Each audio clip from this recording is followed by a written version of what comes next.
Hasan町ビデオを見ながら解説を一緒にしてよミームなストリームでね何を待ってるのハサン町今日は何するの橋のを開けてみなキャンバでオールインね何を待ってるのハサン町前は政治のために来たけど知ったのは苦しいおいライブ中おうなんて大きくてセクシーな男なんだハサンハサン町なんて素晴らしいんでしょう見てみようこのイカれた変態野郎ハサンペッカ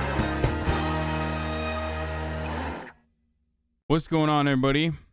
I hope everyone's having a fantastic evening, fantastic afternoon, or a fantastic pre-noon, no matter where you are in the world. I'm Hassan Piker, and this is the HasanAbi broadcast coming to you live from not sunny at all, actually. Very gray, very rainy California, Los Angeles, and we are live and alive, folks. And I hope all the boys, I hope all the girls, and I hope all the MBs are having a fantastic one. It is Wednesday, August 18th, 2021, 11:36 a.m. and I'm a little late, and obviously the reason why I'm a little late is because I was recording the podcast. Oh my god. You weren't joking when you said your beard would grow back quick, OMG. Oh, I told you.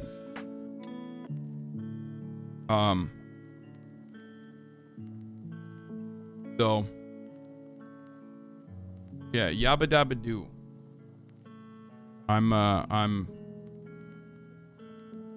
We got so much smoke in sack, dude. Wait, what? Oh. Oof. I am in a state of tremendous pain. Like tremendous fucking pain.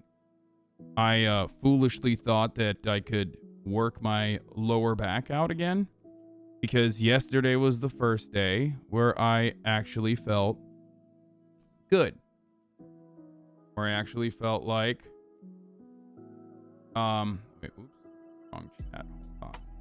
That's unreal. Yesterday was the first day where I felt like I was healed completely. You know what I mean? I thought to myself like, oh, this is fine. I can work out. Like, I'll be okay to do this exercise. And I was wrong. It's a rite of passage to snap your bags with deadlifts and then prematurely do deadlifts again. Currently, I do not have a heating pad. I do have one. My mommy immediately gave me a heating pad and lidocaine patches that are like prescription patches, apparently. I will be seeing a physical therapist again.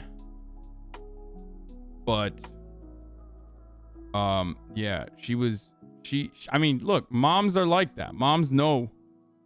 Moms are professionals in, like, you know, having pain and pain management. So immediately I was like, Mom, I'm not in a good situation. I literally like noticed how bad the situation was once I went to bed and woke up.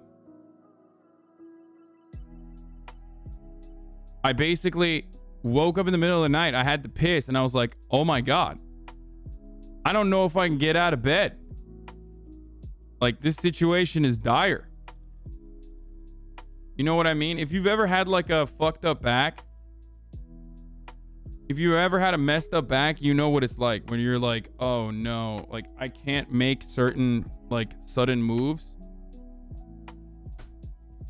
I can't make certain sudden moves because like if I do end up making certain sudden moves, then I can tweak something and it's like terrible. So that's where I was last night, and I'm like utilizing my nightstand thing to like get up. I'm utilizing the nightstand to get up. I'm putting my hands on my knees to putting my hands on my knees to get up. It's fucking terrible, right? It's basically the worst kind of fucking pain. It sucks. So I don't know if it's a herniated disc or not. I don't know what the fuck it is. But 3 weeks and I had absolutely zero pain. So I thought, oh, dude, I'm good. Like, I got through it easily. And the only problem, the issue is like, it doesn't actually hurt. Like there's discomfort when I'm standing like this, right? And I do like glute activation exercises because I suspect, or at least like my trainer also suspects, that it's a consequence of me sitting all day for like 12 hours, 13 hours a day. So my glutes are never activating properly whenever I do like any sort of lifting exercise, unless I like, physically, unless I use my brain to like try to power my glutes. You know what I mean?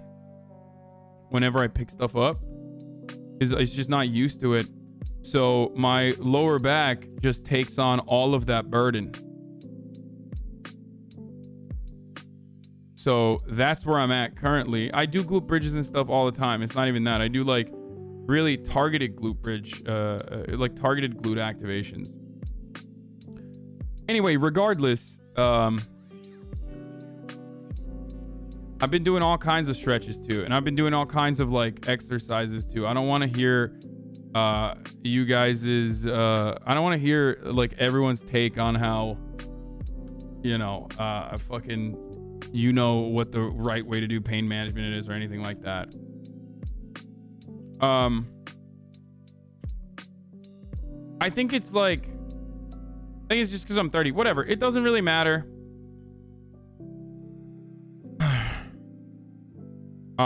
It could be, it unironically could be a herniated disc at this point. I really don't know.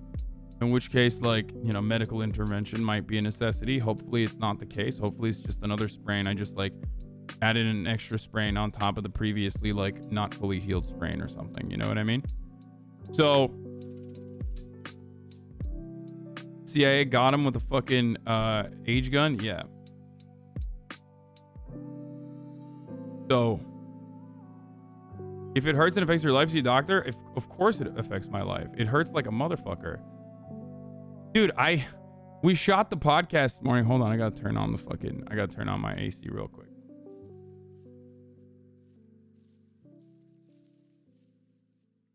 But I recorded a podcast this morning with Will, Brace, and Liz, Truanon, for those of you who don't know. I had them on the pod, which was fucking one of my favorite episodes. I mean, so much fucking fun. So much fun. I love those. I love those folks. But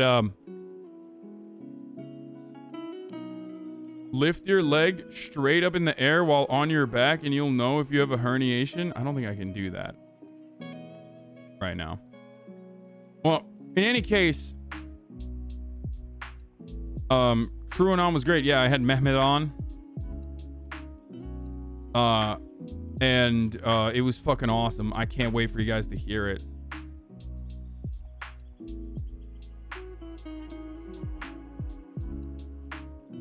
Or watch it wherever you get podcasts, obviously.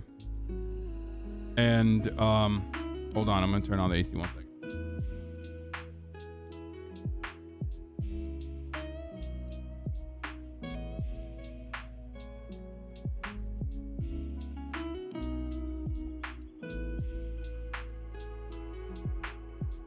But yeah, I literally went and got a fucking I got one of my mom's like lidocaine patches. Like it's like fucking prescription grade heated pad. So, and that, and also a steady diet of Tylenol and Advil and shit like that, making me hopefully it'll keep me going.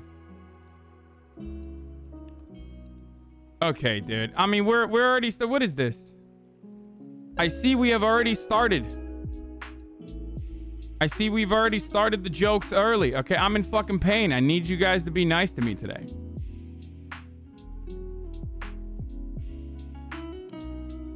I'm sorry you have a little back pain, Mr. Streamer. You should tell the women in Afghanistan that now have to wear burqas how much it sucks. Wait, what?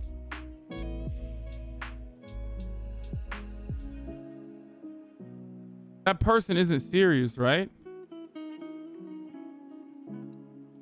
I mean, I'm not making a comparison, you fucking weirdo. I just like...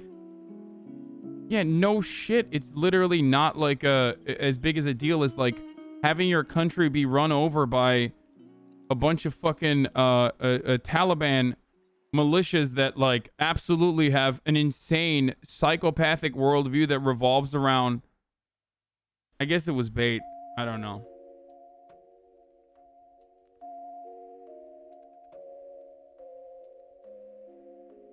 You're confusing chat with another. When do they take it easy on you? That's true.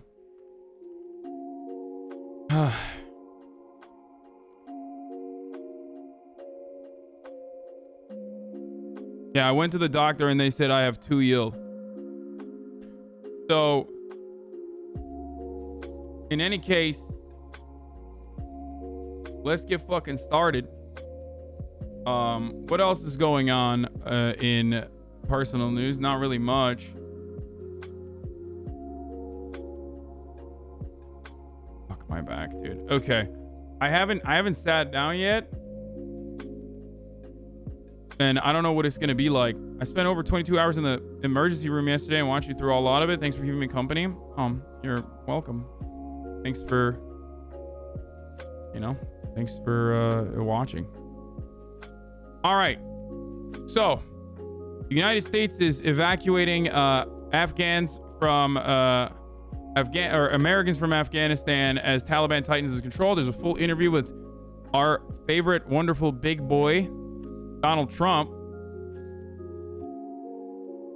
Ghani dipped out with $170 million, which is a questionable amount. I don't know if that's a lot of fucking cash. I don't know if you can run away with that.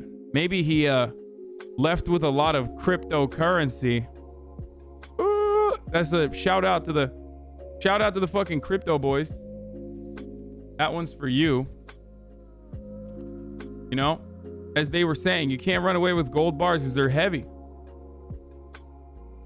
But you can run away with cryptocurrency.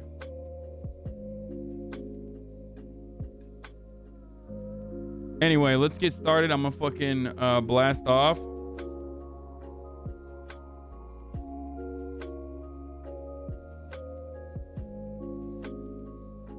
Daycare is open and I'm live and barely alive.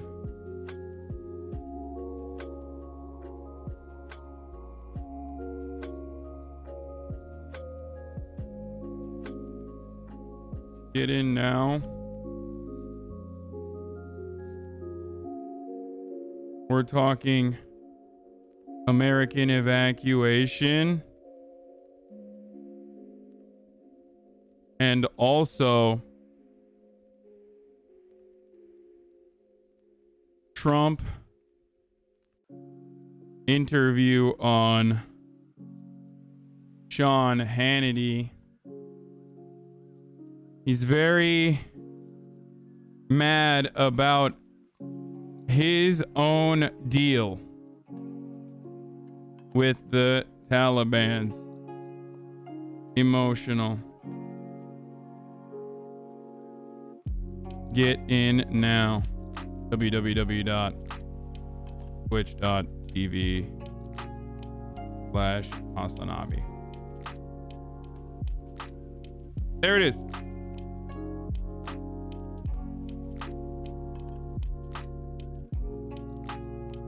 Bro, that shirt is atrocious. But some people on Twitter think you endorsed the USSR. Dude, it's fucking Twitter, dude. I don't care. Yeah. Yeah, it's because I said it would have been better if the United States did not arm and fucking create an insurrection that literally led to the Russian invasion of Afghanistan, which was insanely fucking bloody and horrifying for the people of Afghanistan, and led to like another civil war on top of that, which unironically fucking like, which eliminated 11% of the Afghan population. So yeah, I don't think that that's like a, I don't think that that's a fucking controversial take.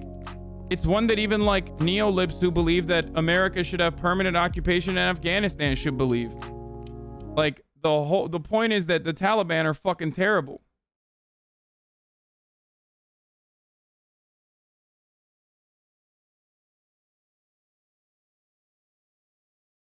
So I don't know why the fuck people are. I mean, I know why people are jumping to that and being like, the USSR's bloody invasion in Afghanistan was like, people think that I'm saying that is good. I'm not saying that, but I'm saying it was, one, unnecessary. It was literally made necessary by the United States and their involvement. And it's not the first place that this has happened. So, like I said, if you fucking believe that if you believe that like there needs to be U.S. presence constantly in an effort to push back against, fucking hold on.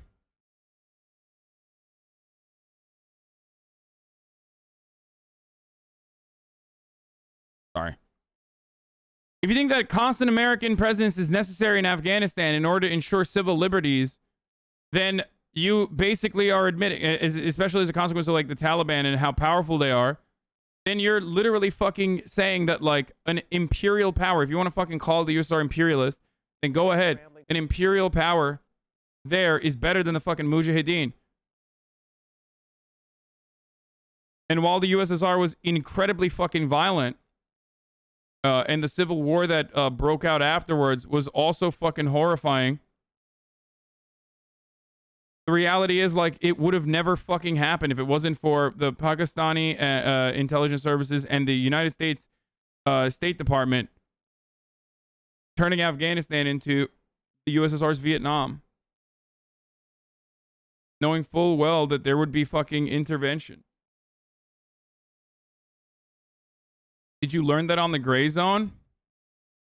Yeah, the gray zone. The gray zone taught me that, dude, which I totally agree with all the time with everything they say. Like, isn't Ben Norton a fucking literal anti-lockdown, anti-vaxxer guy now? Maybe not an anti-vaxxer, but like, no, I fucking, I'm not like a Jimmy Dore fan, dude. I don't know why you're like losing your fucking shit. I learned that from the American government. The American government itself unironically fucking took credit for it. So I don't know why you need this.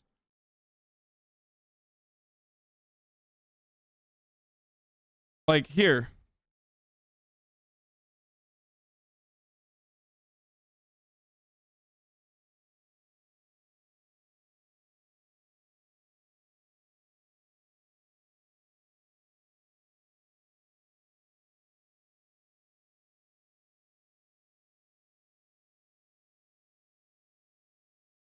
Where is it?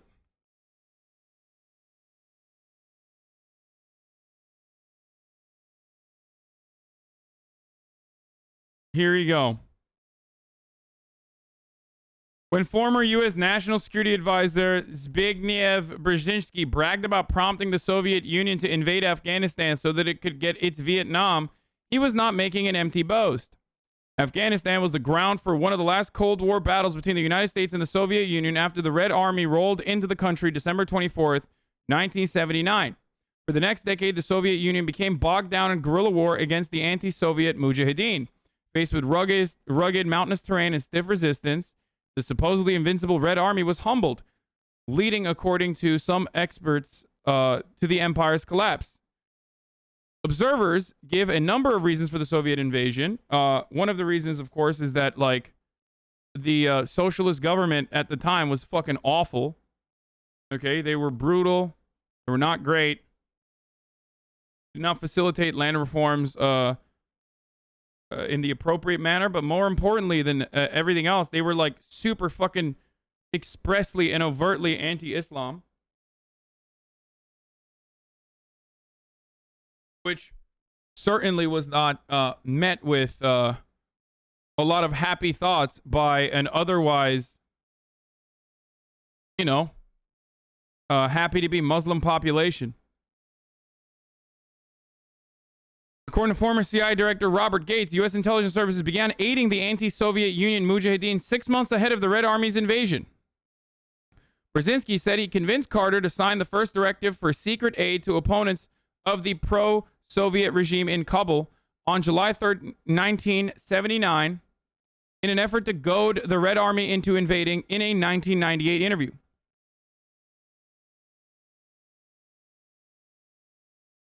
We watched it yesterday as Ronald Reagan literally fucking named a space travel flight that the United States did at the time after the Mujahideen, and even compared them to George Washington. These guys were obviously very diverse. Some of them ended up becoming the Taliban. Some of them fought against the Taliban. So it's hard to just like paint the picture as like all of them were literally fucking. There were even Maoist groups, if I'm not mistaken, that were fighting against the socialist government at the time. But ultimately, the most successful branch out of the Mujahideen became the Taliban. Yeah, supported by China, LMAO. Yeah, there was Chinese involvement at the time.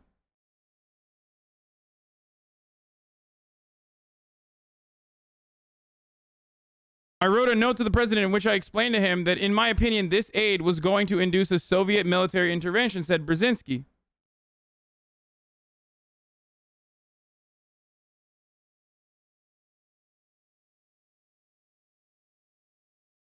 The former National Security Advisor's plan was a success. The Afghan quagmire forced the Soviet Union to stay in the Central Asian state for a decade.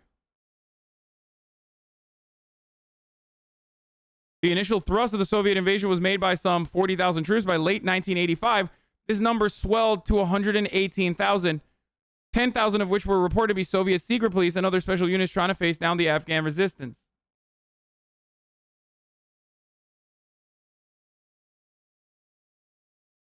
Two days after the Soviet invasion, Brzezinski sent a memo to the U.S. president expressing concern that if the Soviets succeed in Afghanistan, the age-long dream of Moscow to have direct access to the Indian Ocean will have been fulfilled.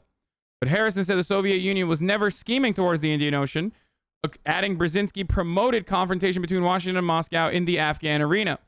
Brzezinski's hardline policy towards the Soviet Union was reflected in his policy towards Afghanistan. From what I understand,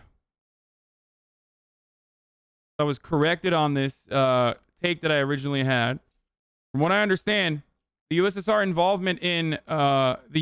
involvement originally in Afghanistan was for multiple different reasons. One of which was, of course, the socialist government at the time was like insane, and were talking about how they want to fucking empty out all the mosques in a year, expressly anti-Islam, and that. Also, on top of that, they like it would have helped with internal propaganda. Certainly, that's what crumbling superpowers do. Certainly. So Adam Curtis's take was correct on that regard.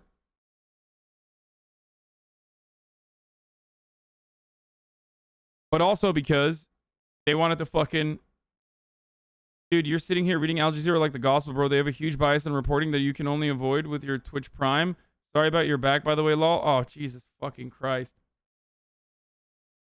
Do you consider the Taliban a terrorist group? I mean, literally every fucking militant organization is considered a terrorist group if they are against the American government. So yes, they're a terrorist group, but terrorism is a political fucking term. They're a militant group that is fundamentalist, Islamist, reactionary as fuck, backed by Pakistan, backed by the United States originally. And they were offered Afghanistan in its entirety as a nice little fucking prize by the United States government. So do with that information what you will. Blue massage dildo does not work. They're literally not terrorists anymore because they're now a new government. That's how it works. Exactly. And this is how it works. How it works is, how it works is if you have a successful rebellion, if you have a successful movement, and you're able to get state actors to recognize you, as even if they recognize you originally as a non-state actor and a terror cell, if you get them to recognize you as a state actor, then congratulations. you're no longer a terrorist. You understand?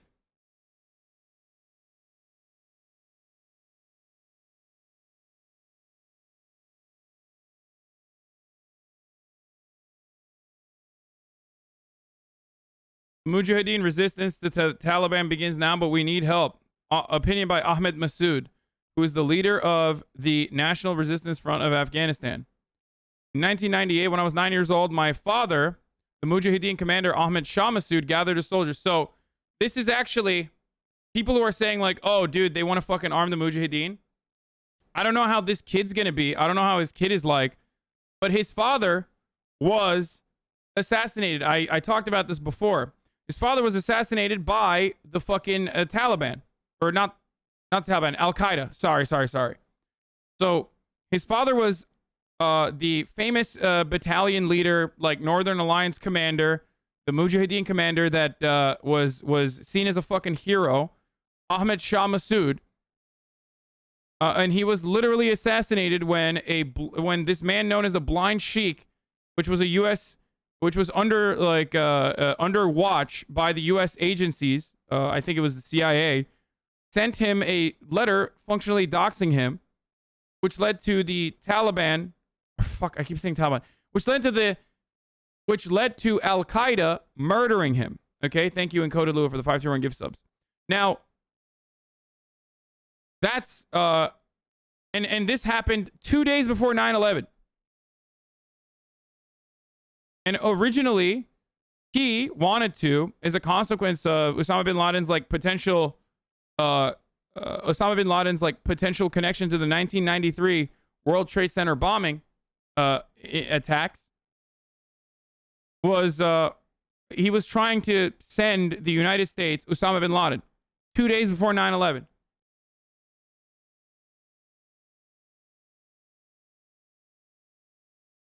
That's the dad, though. And he was seen as a hero, and he was martyred, and he's still seen as a hero. So that is what happened. However,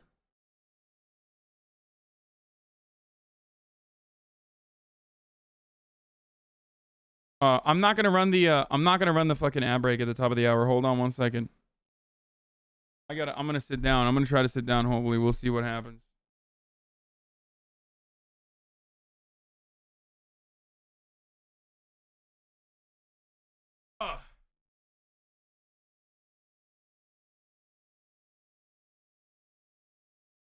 Okay, that was successful. That was pretty good. I will never get up now for the rest of the day.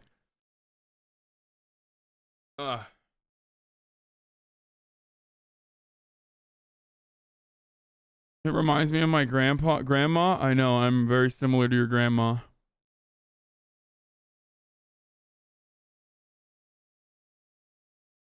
Much better. Nothing like that lumbar support.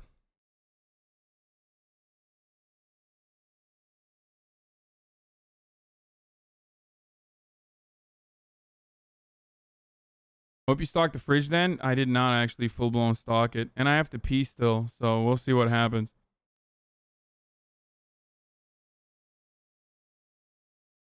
I should have just fucking worn adult diapers. Anyway. So let's get to the U.S. evacuation, and we'll get back to this article in a second. Okay?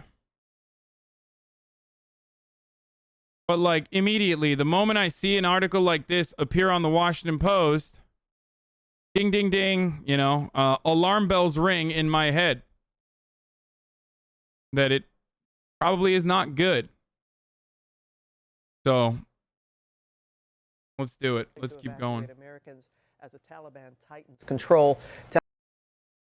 Americans are being evacuated from Afghanistan.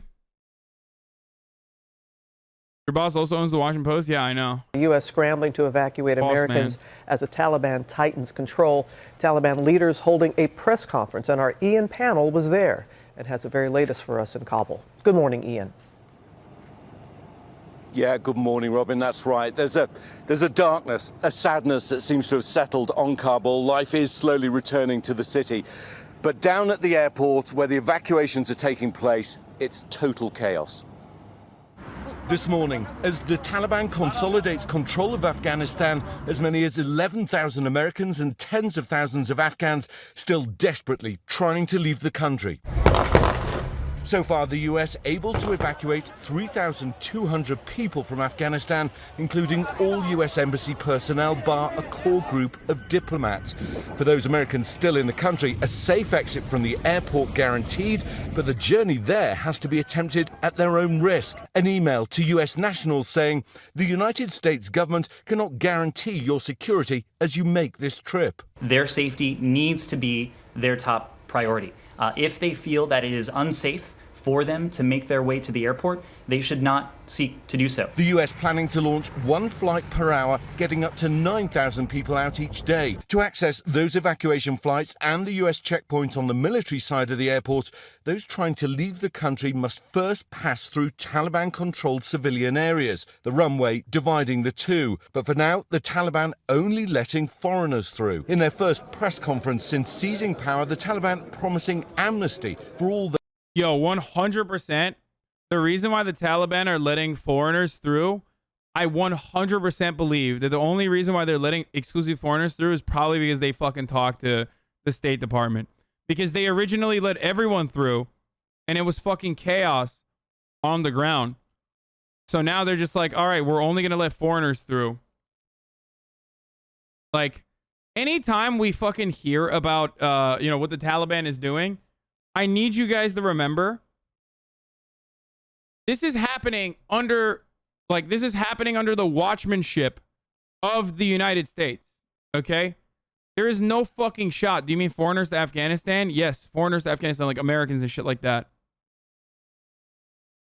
There is no fucking shot, dude. Because as I've established time and time again, many times over the past couple of days, like, this is a deal that the Americans made to give Afghanistan to the Taliban. Okay? That's it. They wanted to finally take advantage of the resource-dense region. They wanted to be able to, start extracting minerals and shit. And they wanted to be able to build facilities. And they were never going to be able to do that with the Afghan government in charge because of puppet state.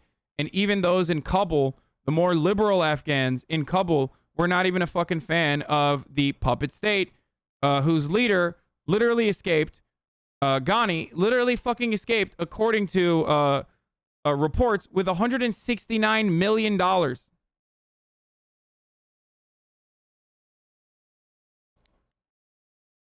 He's now in the UAE, baby.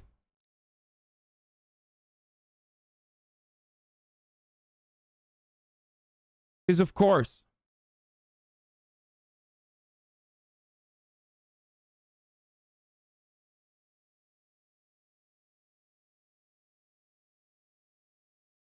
The Afghan ambassador in Tajikistan says Ashraf Ghani escaped with bags full of 169 million US dollars when Kabul was failing. Are you saying there's a deal like a trade agreement? I'm saying that there's a deal, not like a trade agreement, but a deal that big governments and superpowers have struck many times with developing nations. Okay? And that deal is, if you fucking maintain regional stability and ensure that, like, Americans are not hurt, and then also give us your assurance that we can have some fucking nice mining contracts, probably lithium, because some of the other minerals are already going to be given to China, then we'll let you take over the country. Because one of the main hurdles for resource extraction in the region, as we have talked about before, is security. They can't build infrastructure they can't build facilities that can, enrich or actually do anything with the minerals that they've extracted. Okay? Same with just the extraction in general. Like, they were using, like, very the funny way to use it. The foreign policy wonk way of talking about it is artisanal. Like they were doing artisanal mineral extraction.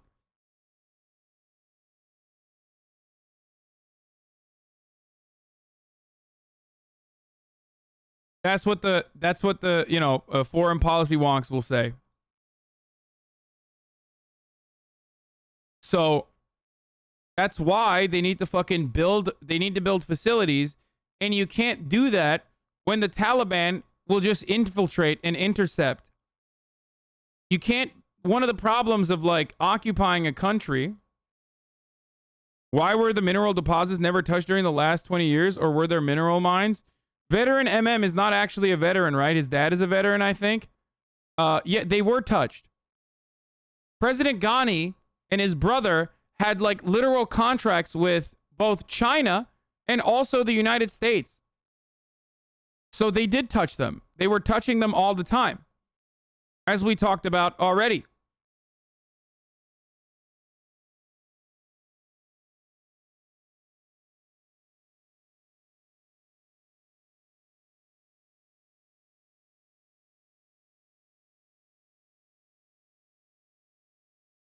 I don't know how this dude was able to flee with $169 million, by the way. That's a lot of fucking cash. That actually is incredibly heavy.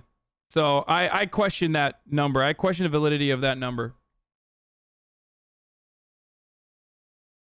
So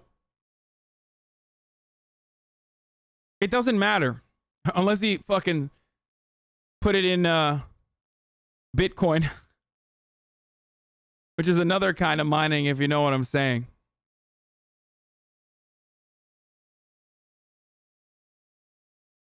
Dude, all of this, we discussed a lot of this with Brace and Liz from TrueAnon. It was a lot of fun. I really am excited for you guys to listen to that podcast that we just shot.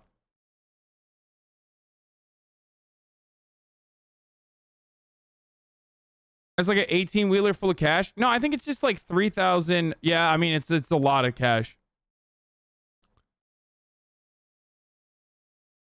$1 million in $100 bills weighs around 22 pounds. Yeah, it's like 3,000 pounds most likely. It's like somewhere around 3,000 pounds.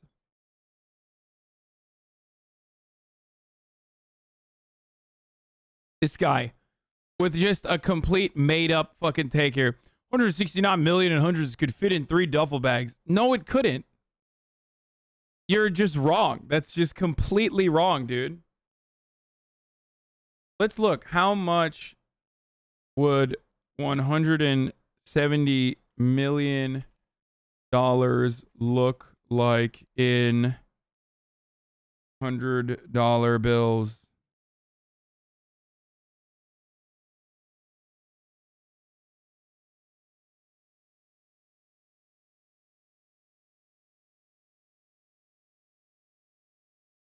I mean, here, we got some here. Hold on.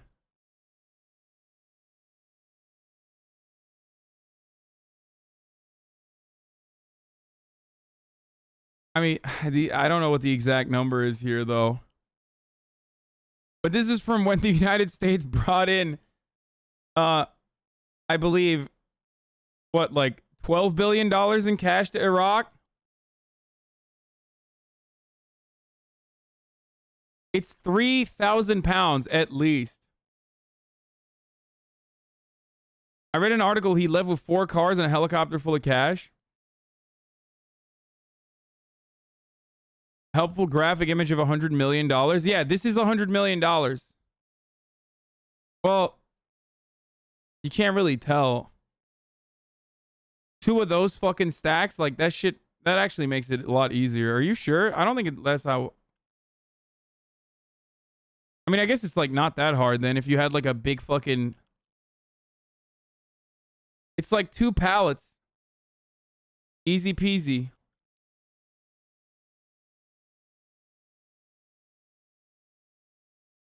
Let's not get into the nitty gritty. Okay, shut up. Motherfucker said duffel bags, bro. You didn't ask how big the duffel bags were? Okay, well, the duffel bags have to be really, really big. Russia says Afghan president fled with cars and helicopter full of cash.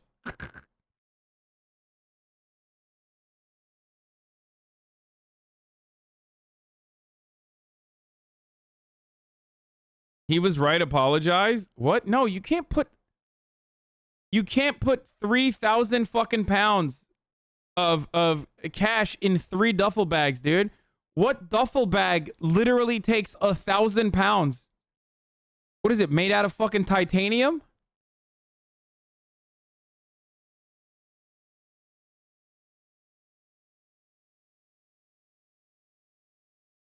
The 100 Thieves Gucci bag, dude. Like, you can put $1 million in a duffel bag. It'll be really heavy. But yeah, here it is. Here's $1 million in a duffel bag, but $100 million, you can't.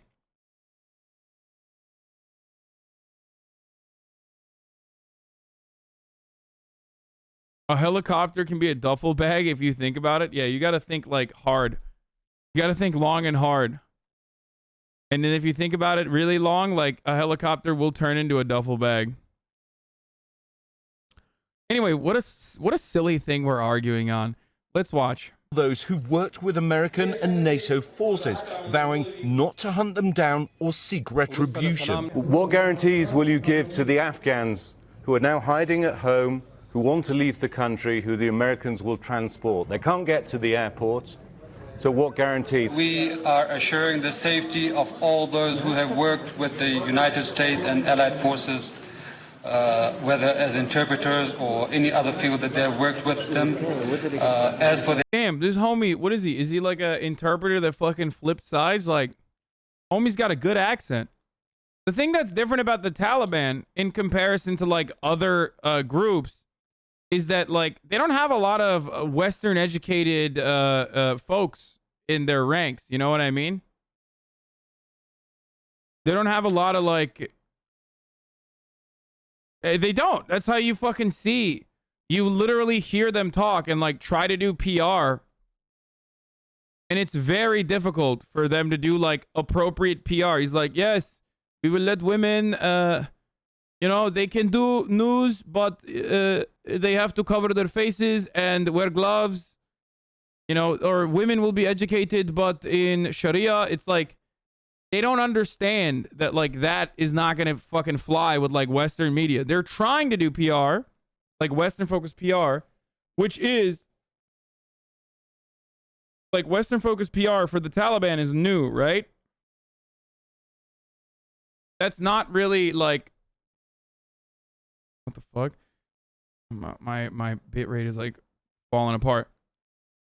Yeah, like 20 years ago, they've been watching Twitch, bro. Yeah, that's what I'm saying. The spokesperson for British media speaks very bad English. Yeah. So now they're like, now they have like, they're trying to do appropriate PR while still like maintaining Taliban values, I guess. I guess they brought someone in. their talents and their skills, we do not want them to leave the country. We want them to serve their own homeland.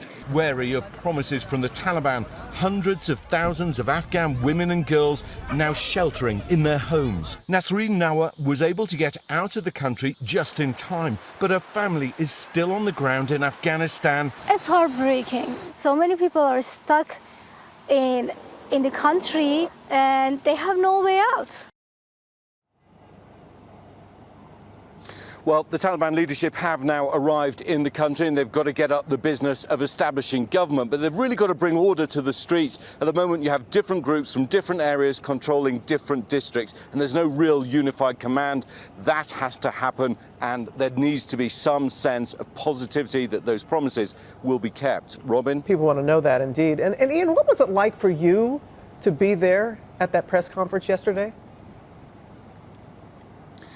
It's a very bizarre, surreal experience coming face to face with the Taliban like that, and it's really the past and the present colliding. You have these leaders who have views which are centuries old coming into a 21st century press conference. I mean, it's good that they were willing to answer questions, but I can tell you, Robin, we've just been down to the airport, to the gates of people trying to get in, and it is total chaos there. The Taliban are firing over the crowd, people are being beaten, and that's what Americans and Afghans are going to have to get past to get out the country. Indeed. Robin. All right. Ian, thanks so much. Well, hey. Oh, that's what happens when you fucking give an entire goddamn country to the Taliban, America.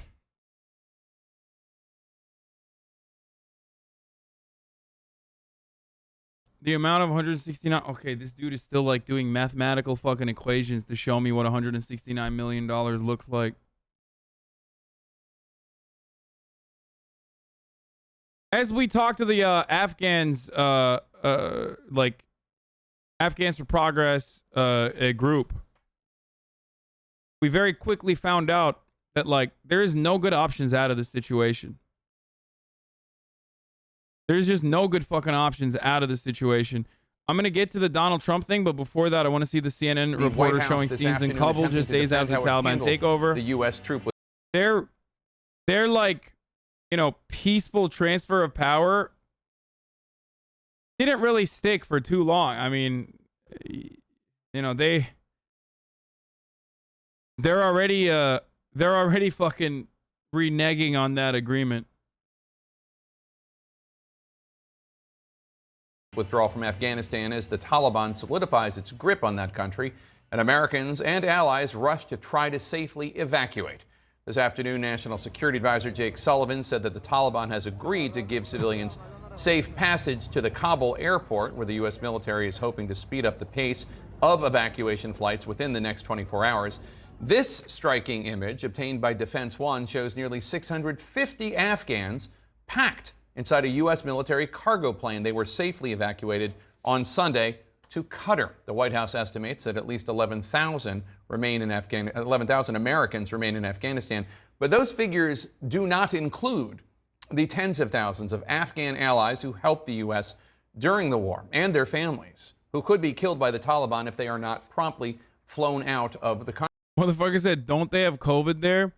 Listen, brother, I think that's one area where, like, I don't think they give a fuck about COVID right now. I feel like there's some different issues. It's not like they're going to Lollapalooza and that's why they're bunching up. You know what I mean? Imagine seeing like the fucking insane imagery coming out of the Kabul airport and being like, why aren't they social distancing, sweaty?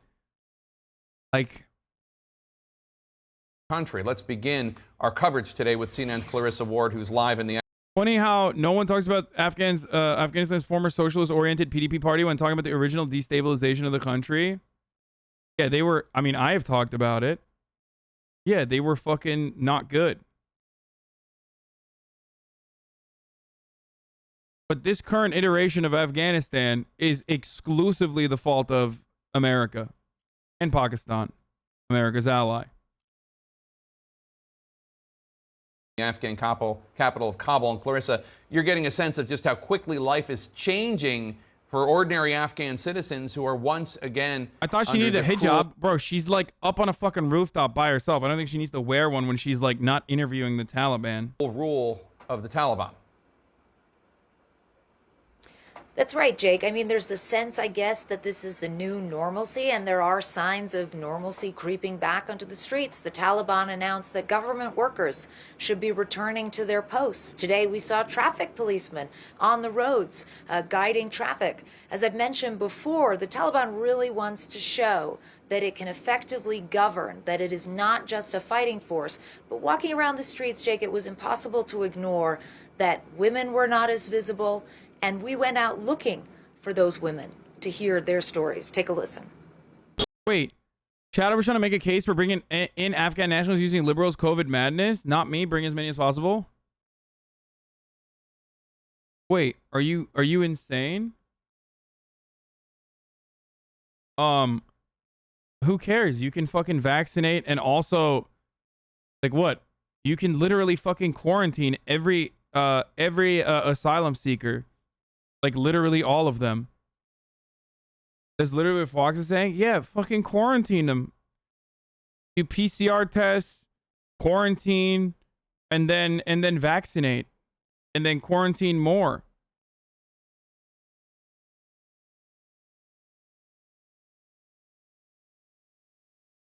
Like, that makes no sense. It's like the easiest fucking solution, dude. But walking around the streets, Jake, it was impossible to ignore that women were not as visible, and we went out looking for those women to hear their stories. Take a listen. Dude, Fox News caring about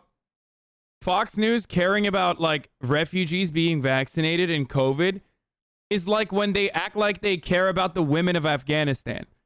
It's literally the definition of virtue signaling, like fake virtue signaling on a thing that you don't personally believe in at all. Like, you can't on the one hand be like, I don't believe that COVID is real. I don't believe that it's a fucking serious problem. And then simultaneously be like, but, you know, it's a serious problem if the immigrants are bringing it in. Oh, shit. This is pretty fucking funny. Someone says, where can I donate money to the Taliban? Trevor Phillips says, pay taxes in the United States. True.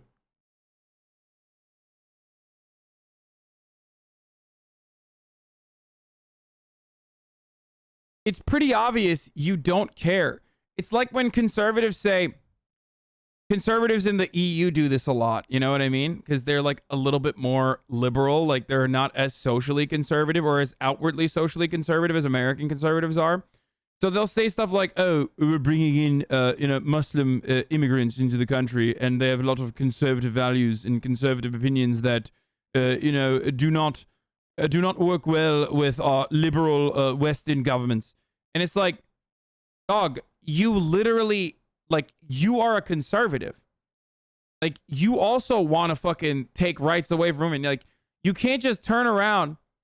You can't turn around and fucking be like, man, these Muslims are, they're doing these terrible things that I want to do. But when I do it, it's acceptable. But when the brown Muslims want to do it, it's unacceptable. It's like, and even then, there are, especially in America, I can't speak for like the UK, or I can't speak for like other European countries.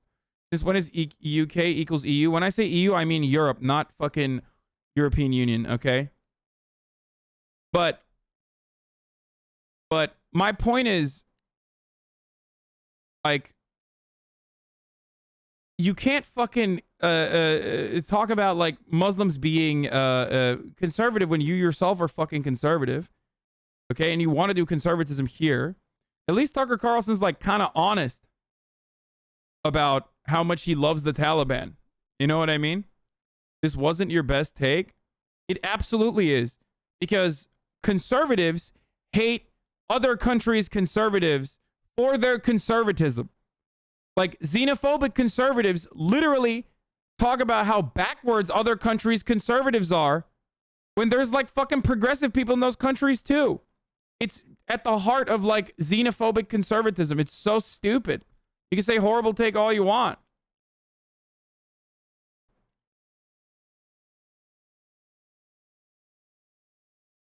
Ben Shapiro being like, gays are being thrown off the roofs because of, ISIS is throwing gays off the roofs. It's like, well, Ben, you literally don't want gays to have rights.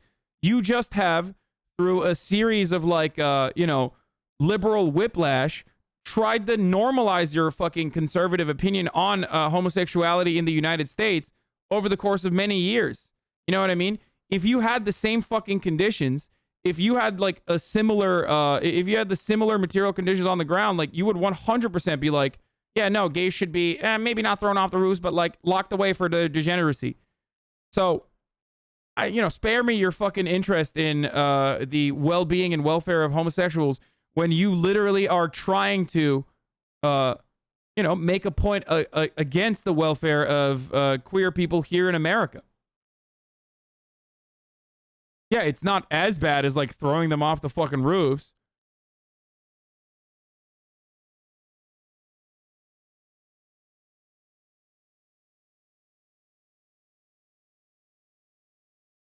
Anyway, let's keep going. At the central Kabul market today, stores were open and people were back on the streets. Or at least some people. It was impossible not to notice that women here seemed to have largely melted away. One store was doing better business than usual.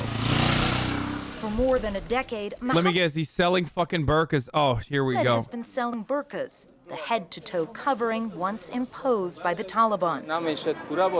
Business was good, but now it's even better, he tells us. More sales. Why do you Bro, this is like the MAGA guys. You know how like Trump supporters will always have like half of the Trump supporters make their money off like selling fucking Trump t-shirts? Same energy with this dude. He's like, I love the Taliban. It's very good. You know, my burqa business is doing so well right now. Like, it's like a fucking meme, dude. It's like that one guy who was like, dude, my fucking dad, stop calling me, please. Oh my God. It's like that one fucking MAGA dude who was like, yeah, I'm in the debt collections business, so business is fucking booming. Okay, hold on, I gotta pick up. you think you're selling more burqas right now? Because the Taliban took over and all the women are afraid, he says. So that's why they're all coming in and buying burqas. Do you feel abandoned? Yeah, exactly. In an apartment downtown, we saw that fear firsthand. Bro, he can't even hear me. Like, I'm texting them and he can't even hear me. He's just like...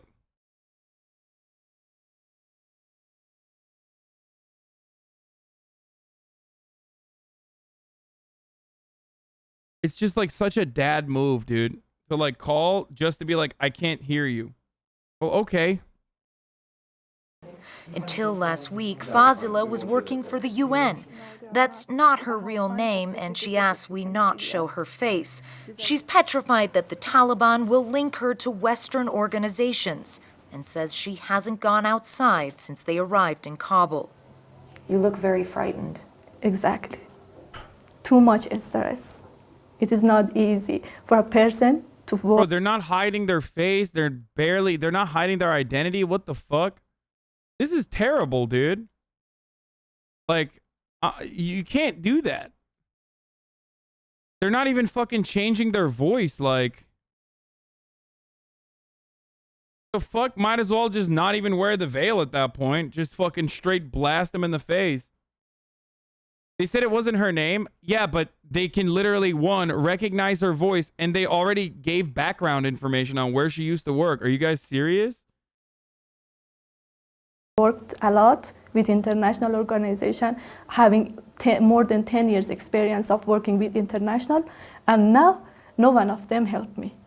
Just sending emails to different organizations that I work with you, but now no response. Are you angry? No, I'm not angry, but as a person who work with them, now I need their supports. It is not fair. You look Showing very her emotional as well. Yeah, because I'm thinking about my future, my daughters. What will happen to them if they kill me, 2 daughters without mother? The Taliban says they have learned from history and that women's rights will be protected. But many fearful Afghan women remain to be persuaded.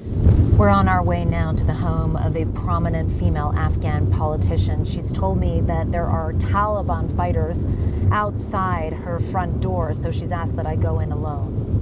Fawzia Kufi was one of the Afghan government negotiators during peace talks with the Taliban and has dealt with the group a lot. She says that promising change is not enough. They have to really prove it in the provinces across Afghanistan. They have to show it by example. It's very easy to issue statements, but people need to see that in practice. Kufi has every reason not to trust. Last year, she was shot by unknown gunmen. The Taliban denied they were behind the attack. You have children? I have 2 daughters. And are they here? They are in Kabul. And are you concerned for them? Or? Wow, look at her. Yet another performative activist like Malala. Sorry, I had to say that. I keep going back to what that one fucking Twitter person was saying. Why is Chad assuming it's the Taliban? I mean, it could be. If it's the Taliban though, they would probably mention it. And also, like, they would probably take ownership over it. And also, if it was the Taliban, I don't know if they would fucking kill like one of the negotiators or try to kill one of the negotiators. I'm concerned for my daughters and all the girls of Afghanistan. Many terror attacks happened around 2016 election that likely helped Trump get elected. These were caused by refugee nationals from countries like Libya, Syria, Afghanistan. It's not safe to take them in, yet that's what they're going to do. This is literally false. 75% of domestic terrorism is directly attributed to far-right, anti-government, white supremacist terror in this country since 9/11. So you are absolutely delusional if you think that that's not, like, that's just a straight-up fucking lie. And I like that he has, like, a liberal spin to it where he's like, ugh, that's the reason why Trump got elected. It's like, my personal racist beliefs about something that did not even fucking happen is the reason why Trump got elected, and now liberals are going to get another Trump elected. It's like, what the fuck?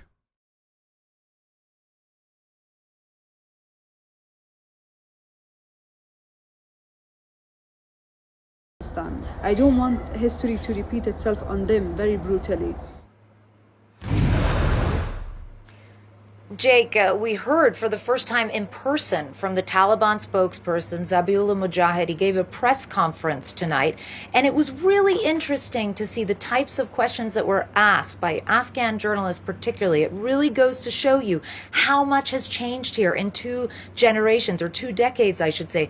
These journalists were not pulling any punches. They pushed him on women's rights. They pushed him on whether women would be able to continue working as journalists, continue working on television. And he was sort of struggling to answer and give a direct and coherent response. But the one question that really just stuck with me, it was so extraordinary. He was talking about this blanket amnesty that the Taliban has granted to everyone.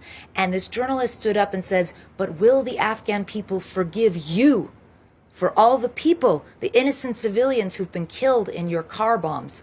To which Mujahid replied, well, that's collateral damage. It happens. But the courage of that journalist to ask that question, to look him squarely in the eye and ask that, I think it speaks to the real changes that have happened here in the last 20 years, Jake. And whether the Taliban has changed or not, the people here certainly have.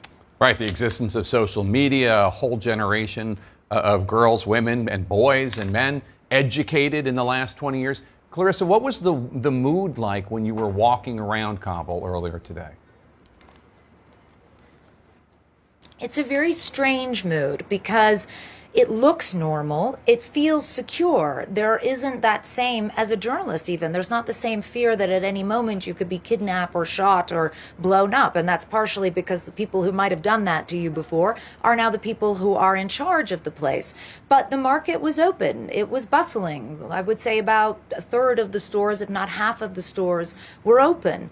And traffic was moving.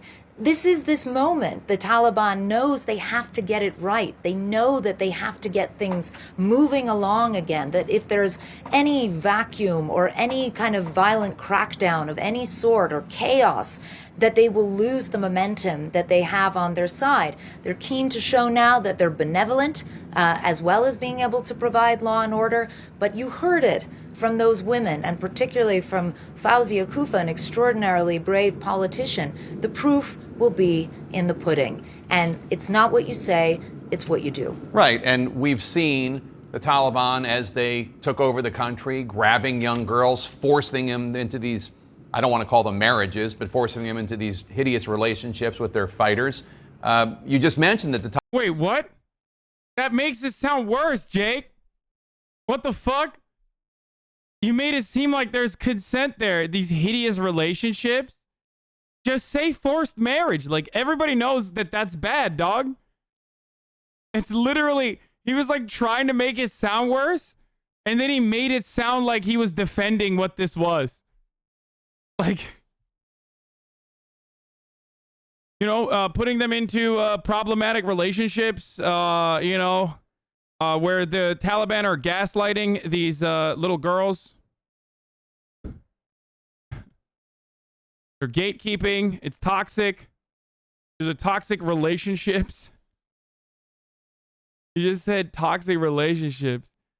What the fuck? Taliban claimed today that they've pledged amnesty to former Afghan forces. They also said there would be, quote, no violence against women. I mean, can anybody trust anything that they have to say?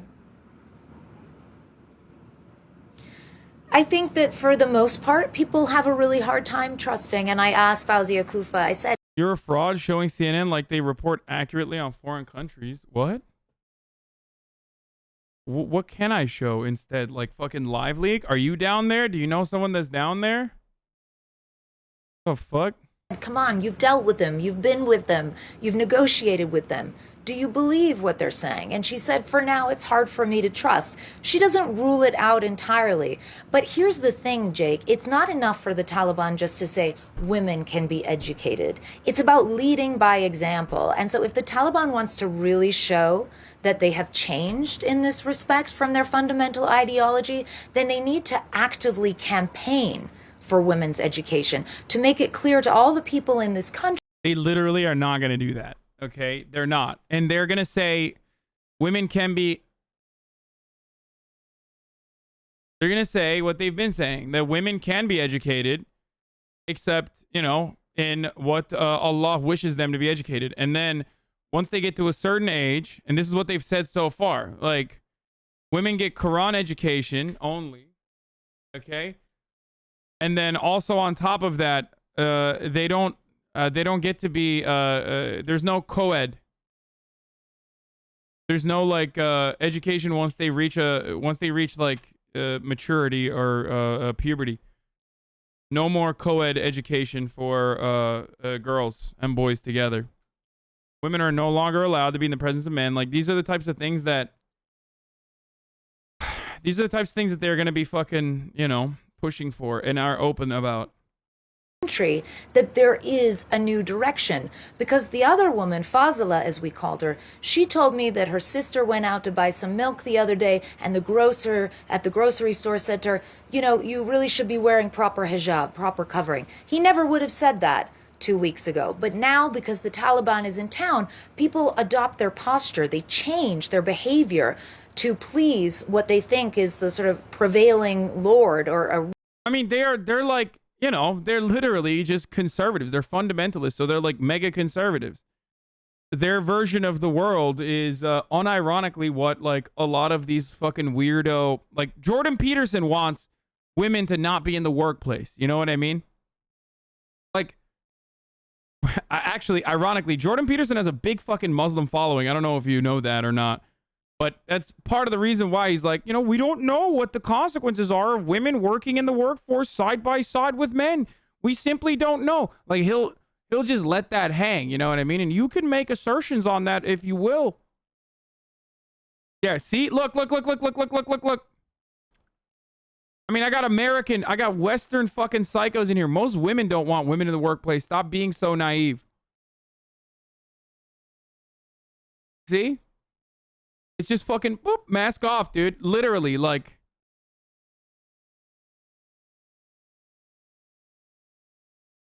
What, you think the Taliban and Jordan Peterson don't have the exact same fucking take on makeup?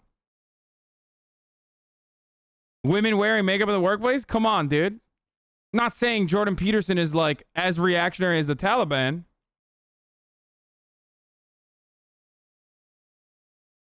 They just have a lot of ideas that are similar to one another. Ruler at the time. And that's the real problem here. The Taliban can't just say these things in passing. They have to actively show by example that there have been fundamental changes in the way they're going to govern. And I would say from people I have spoken to, not many have a huge amount of faith that that is really going to happen. Yeah. Clarissa Wards, live in Kabul, Afghanistan. Thank you for your brave reporting as always. Joining us now to discuss General David Petraeus, the former commander of... Lost the plot there. Losing the plot here, little buddy. Okay, you fucking incel dweeb lord. I mean, thank you for making the argument that like everyone was going to consider to be a straw man. You basically fucking literally admitted the argument yourself. Like I didn't have to do anything. I mean, I said little buddy, dude. I'm your fucking father. Of U.S. and NATO forces in Afghanistan from 2010 to 2011. General, I'd like to know what your reaction has been to what we've seen out of Kabul the last few days. Well, I think it's hard not to observe that it's just heartbreaking. It's tragic. And whatever you may think of the previous Afghan government, its replacement by a group that has been fighting against us for 20 years, that has killed civilians left and right, that has done all of the things that you described in the rural areas that they have entered prior to getting to Kabul. It's very hard to see that as anything but disastrous. The previous government, again, for my favorite part about this is like we literally have all of the people directly responsible for all of the death and destruction that fell upon the Afghan people. Like every time you watch a video of an Afghan civilian like clinging onto a fucking plane, like remember that most of these people are responsible, including those who banged the war drums like Jake Tapper. Like, imagine having David Petraeus on to be like, oh, yeah, it's just like, you know, these Afghans, they're fucking cowards, bro. You know? Oh, thanks, man. Thanks for, you know, giving us our, giving us the hot take on that. You know, I know that you were super considerate of that. For all of its shortcomings and flaws, wholeheartedly supported our effort to ensure that al-Qaeda could not reestablish the kind of sanctuary that it enjoyed when it planned the 9/11 attacks on Afghan soil under the control of the Taliban. Let me try to explain. It is absolutely wild. Petraeus was literally general that recommended the surge of troops in 2013, 2014 and was appointed to the CIA because he was supposedly going to help in nation building. Yes.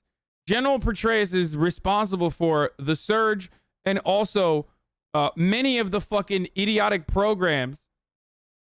Many of the idiotic programs that we saw fail disastrously in Afghanistan. So having him talk about how like the Afghans, well, you know, they didn't do a good job fucking defending, or you know, the Taliban, they have no consideration for fucking, they have no consideration for the civilians. It's like, that's insane.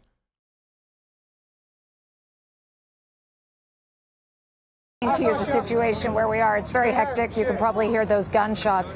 We're about 200 yards, even less than 200 yards away from the entrance to the Kabul airport. We just drove through it quickly. It's absolutely impossible to stop there. And I say we drove through it quickly. You can't drive through it quickly. It's bumper to bumper. Cars are barely moving.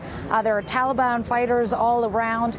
We actually did see them physically with truncheons trying to get them back. Damn, dude. Afghanistan has NA internet right here. Look at this. We have seen them and heard them a lot as well, firing on the crowds to disperse the crowds. It's a little difficult to see from this vantage point, and it's a slightly edgy situation, so I don't want to push our luck. But all along the roadside over there, there's just hundreds of people who are basically waiting, desperately trying to get out of the country. It's not clear if they have their paperwork in order, if they've been declined and told that they can't enter the gates, or if they simply don't have the wherewithal to get inside. Cameraman Will Bonnet's just panning off right now. You can see it's a pretty large crowd who's formed around us already, because this is a slightly unusual situation to be doing live shots from here, I think. But it's definitely chaotic. It's definitely dangerous. I will say this. The Taliban appears to be trying to disperse the crowds, and there are crowds there of young men who seem to be just engaging in like criminal activity. I don't know if you heard that.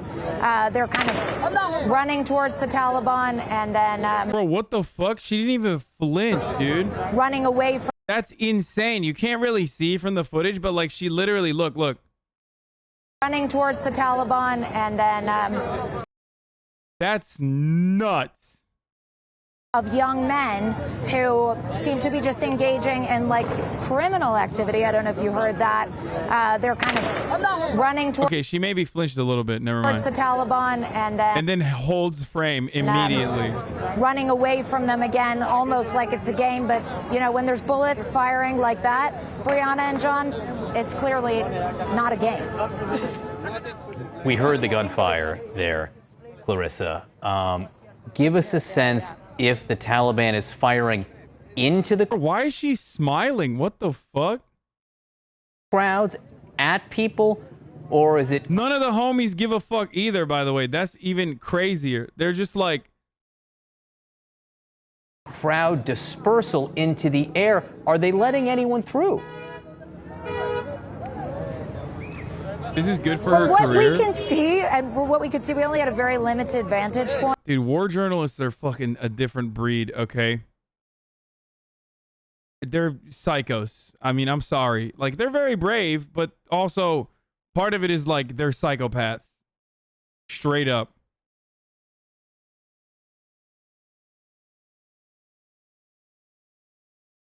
They're firing to disperse the crowds. They're not targeting people. They're not trying to kill people. But of course, the minute you're firing willy-nilly, when you have a bunch of civilians all over the road in civilian vehicles, people get hurt. That's what happens. So there's not a huge amount of discipline, let's say, to use an understatement, in the ways in which they are dispersing the crowd. We did see some people behind the concertina wire implying that they had been able to get into that first perimeter. But I'm not going to lie. I mean, you're running the gauntlet to try to get in there because... Stay on topic. So many unnecessary comments from you today. Hasan, stop commentating on dumb shit, please. Here, I'll commentate on your fucking being a permanent ban. You being permanently banned. There are so many different things going on. You could just hear the gunfire is pretty much constant as the Taliban tries to push people back. And as a result, you're just getting lots of people on the roads surrounding the airport, like the one we're on, less than 200 yards away. You're just getting lots and lots of people sitting by the roadside. How do motherfuckers not recognize, like, this dude is literally like an Amazon fucking manager over here. Stay on topic. A lot of unnecessary comments today. I'm seeing a lot of time off task from you. Not good. I know that you went up and peed earlier. That was that's going to be reflected in your quarterly earnings report. Have their bags, and they're just obviously have no idea how they can get out. And I know, Clarissa, that your cameraman Will is there, it looks like, on a tripod, but I'm just wondering if he can pan around a little more so that we can see the scene there, not too far from the Kabul airport. Will, could you just pan around a little bit more to get a bit more of the scene? I'll step out to the side. You can see we've got this crowd around us, which is never great because you know, crowds are always a little bit dangerous. And most of these people, let me ask you, sir, are you waiting here to get out, or what are you doing here? Can we talk about how effective right-wing messaging is? My Nazi coworkers already calling how the Taliban being based for being anti-everything? What? Dude, ship conservatives to Afghanistan. Like, actually, dude. You know how I had a Florida plan? I unironically think we should just, like, okay, go to Afghanistan then. Like, I don't understand. Why don't you just go live there, and then we can do a fucking... We can do, like, a fucking migration plan where anyone that wants to live in, like, a more liberal or more modernized environment with more progressive values, like, you know, thank you, Quincy Bones, for 5 tier 1 gift subs. Just substitute Islam for Christianity and they're on board. Yeah, I mean, it's kind of wild that some of them are actually seeing that, though. You know what I mean? At least they're honest in a weird way. In a weird way, they're honest, right? Like when conservatives say, like, oh, dude, the Taliban are so fucking base, dude. They're so fucking base, dude. Like, they're, you know, they don't fucking care about critical race. You're like, I saw a bunch of takes. I saw a bunch of takes on Twitter. I mean, some of them are really fucking dumb, but like someone was saying, what do you call it? What was it? Someone had a fucking take on Twitter, like, I bet I could say slurs in like the Taliban occupied region without like scrutiny, or I bet I could say whatever I want in the Taliban occupied region without scrutiny. It's like, what? Like, why are you basically admitting that, you know, that's like the only thing you care about? I mean, Tucker Carlson did an entire fucking video about how, you know, the Taliban won because they don't have critical race theory.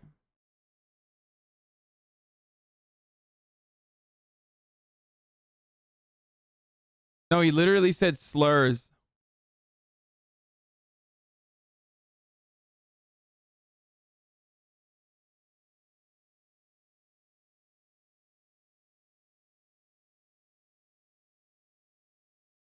Notice how the Taliban aren't worried about COVID or rainbow flags? Just an observation. Are you siding with the Taliban on LGBT issues? Just an observation, coward. The Taliban spokesman got a question about freedom of speech, and he said the question should be asked to U.S. companies like Facebook who claim to promote it while still censoring. Donald Trump Jr., LOL, also not wrong. Paul Joseph Watson, low-key bigging up the Taliban, walked past Afghan boys dramatically retelling the story of looters taken down by locals in the Taliban. Everywhere you go, people are excitedly talking about how criminals who had been freely terrorizing Kabul for months are finally getting the punishments they deserve.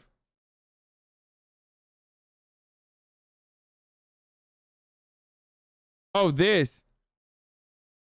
Andrew Kloster. Okay, we got to talk about this, dude. So I'm giving up a lot of the shit that I talked about with Brace and Liz, but we did talk about this. I made some fucking jokes, but remember the dumb fucks who said you had a bad take when you said conservatives in America aren't far off from the Taliban? I mean, they're not the same, obviously. Like, you have to substitute Christianity for Islam. But then also on top of that, like, their level of conservatism is adjusted to what is like our morality, like moral center. You know what I mean? So obviously, like, it's completely related to the material conditions, completely related to like what our lifestyle and what is normalized in America. But yes, conservatives here are trying to literally fucking dial back progress from happening with respect to marginalized communities, just like Taliban is doing that in Afghanistan. But because what is considered to be like the normal position for women in the workplace and whatnot, being in Afghanistan, being drastically different than here in America, they're doing it with respect to like whatever the fucking Afghan normal position is.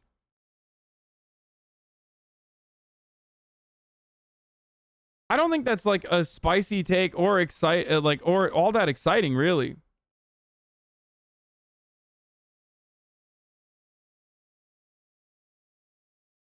People are trying to make this narrative of Taliban being whackers, yet all their PR seems to be very cognizant of current American discourse.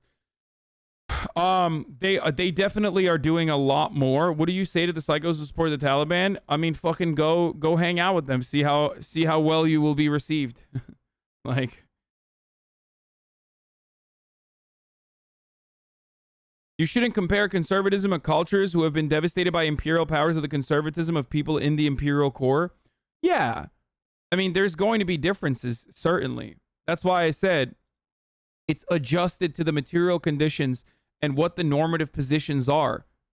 Like what the hegemonic attitude is with respect to their particular circumstances, right? So, of course, like, you know, a conservative in Afghanistan, a fundamentalist in Afghanistan is going to be drastically different than a fucking fundamentalist in America. Ultimately, their core values align: conservatism, dialing back like civil liberties of any kind they can. But think about it like their Overton window is different. You know what I mean?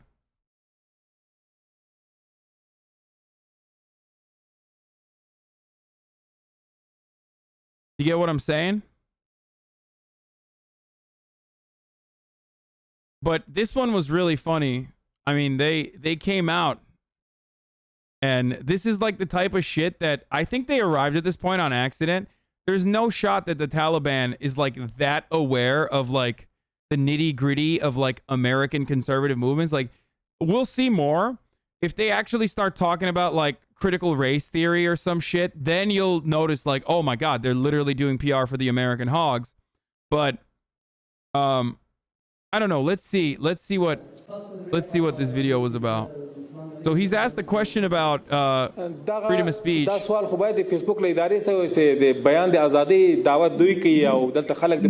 This question should be asked to those people who are claiming to be promoters of freedom of speech. So the other thing that he was criticizing is the top of the hour ad break. Now, the translator for some reason didn't mention that, but he said that, Ya Allah, like Allah willing, inshallah, there's a top of the hour ad break coming exactly at the top of the hour every hour. But of course, you know, the infidels and the kafirs the kuffars could fucking avoid the ad break if they subscribe, whether it's a $5 a month subscription or a free one in the form of a Twitch Prime, okay? Or an ad blocker or a VPN. That's what they were saying. So it's crazy that he's saying that. I don't know why he knew that. I guess they're fucking watching, but yeah, but Twitch Prime is free, they kept saying. Here's the 1 minute ad break now, though. This is why, like, I've been punished by Allah. That's why my back is fucking broken, okay? Because I do too much hubris. Who do not allow publication of all information. I can ask Facebook company. This question should be asked to them. Promoters of freedom of speech who do not allow publication of all information. I can ask Facebook company. This question should be asked to them. Yeah. So that one obviously took a lot of fucking, like, Andrew Kloster, former Trump White House various agency lawyer, says he's right. And this isn't new. A lot of people lost their fucking minds about my 9/11 takes. PepeLa 821. It's coming. You know, it's close. And yet, like, Dinesh D'Souza and numerous other conservative commentators at the time literally said that, like, what happened on 9/11 happened because, and they then turned around and agreed with Al-Qaeda because of homosexuals.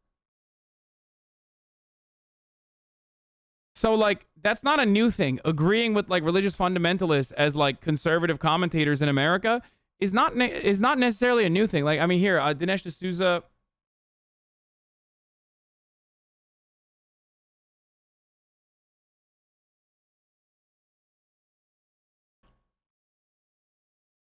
Dinesh D'Souza published a book about it, basically saying the cultural left, the enemy at home, the culture of left, and the cultural left's responsibility for 9/11.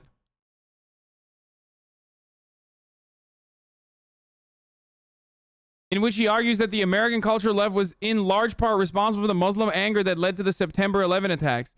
He argues that Muslims do not hate America because of its freedom and democracy, but because they perceive America to be imposing its moral depravity, support for sexual licentiousness, I don't know what that word is, on the world.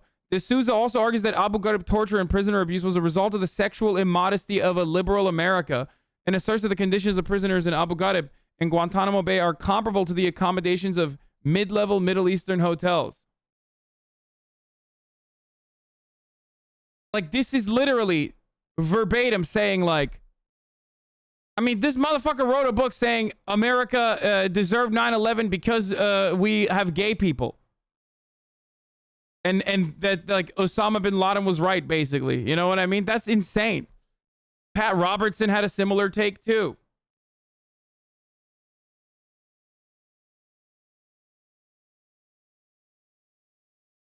So it's not new for conservatives to unironically agree with the Taliban. The Taliban is doing a better job in Afghanistan than what Erdogan is doing in Turkey. You fool, you are just hating. What? Bro, are you fucking insane? I mean, I despise Erdogan, but, like, you're literally delusional if you think that the Taliban are doing a better job. Anyway, the U.S. makes allies based on material returns to the global elite, but it maintains the system with liberal ideology. The trick is to completely ignore liberal ideology. There are slurs I'm sure I can say in Taliban-controlled Afghanistan that I can't say on Facebook.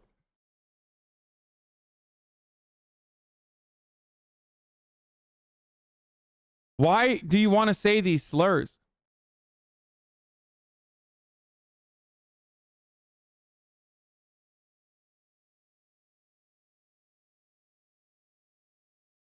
Like, dude, I want to say slurs so bad, I will literally go to Afghanistan. Like, that's the level that these motherfuckers are on, dude. Because you're traveling here, you're working with the American, with the ISAF. Right. They all have the documents for the recommendations, everything. Right. The Joe Biden, every day they announce, we take these guys, they're working with the American or with the ISAF. Yeah. We take them to the America. But they are liars. Yes, they take these guys, they have... Did you work with the Americans? Yes, of course. Of course. There is all, like, more than 50,000 people there crowded here. Today, all of them has gone to the homes. There's so less people now they're here. Fewer people here now than yes, there were a couple of days ago. Yeah, our home is here. But there's many flights Did empty. you try to get in? Yeah, but the Taliban didn't let you to go in. Why? They're not let you. What did they tell you? They're telling us just stay here. The American says we take these guys. They have the American passport or American British, or they have the green cards. We take him. Otherwise, you have to stop here or to stay here. We tell them we cannot stay here because every day, the Joe Biden says we take these all the Afghan workers there help us. Right. We take them to the America. Have you applied? Have you tried to apply? Yes, of course. And what happened? They tell us we have to bring the HR letter update for the 2021, but it's impossible. All the companies locked down in 2014. It's very hard to find lots of people in the same situation. Yeah, all the same. They have a HR letter, but they doesn't have the recommendation letter. But most of them they lost their badge. Right. So what's your message to America right now? It's our message to America. We help the American people, so that's their jobs to help right now here. There's a very bad situation. If someone know that you work with somebody, so the directs.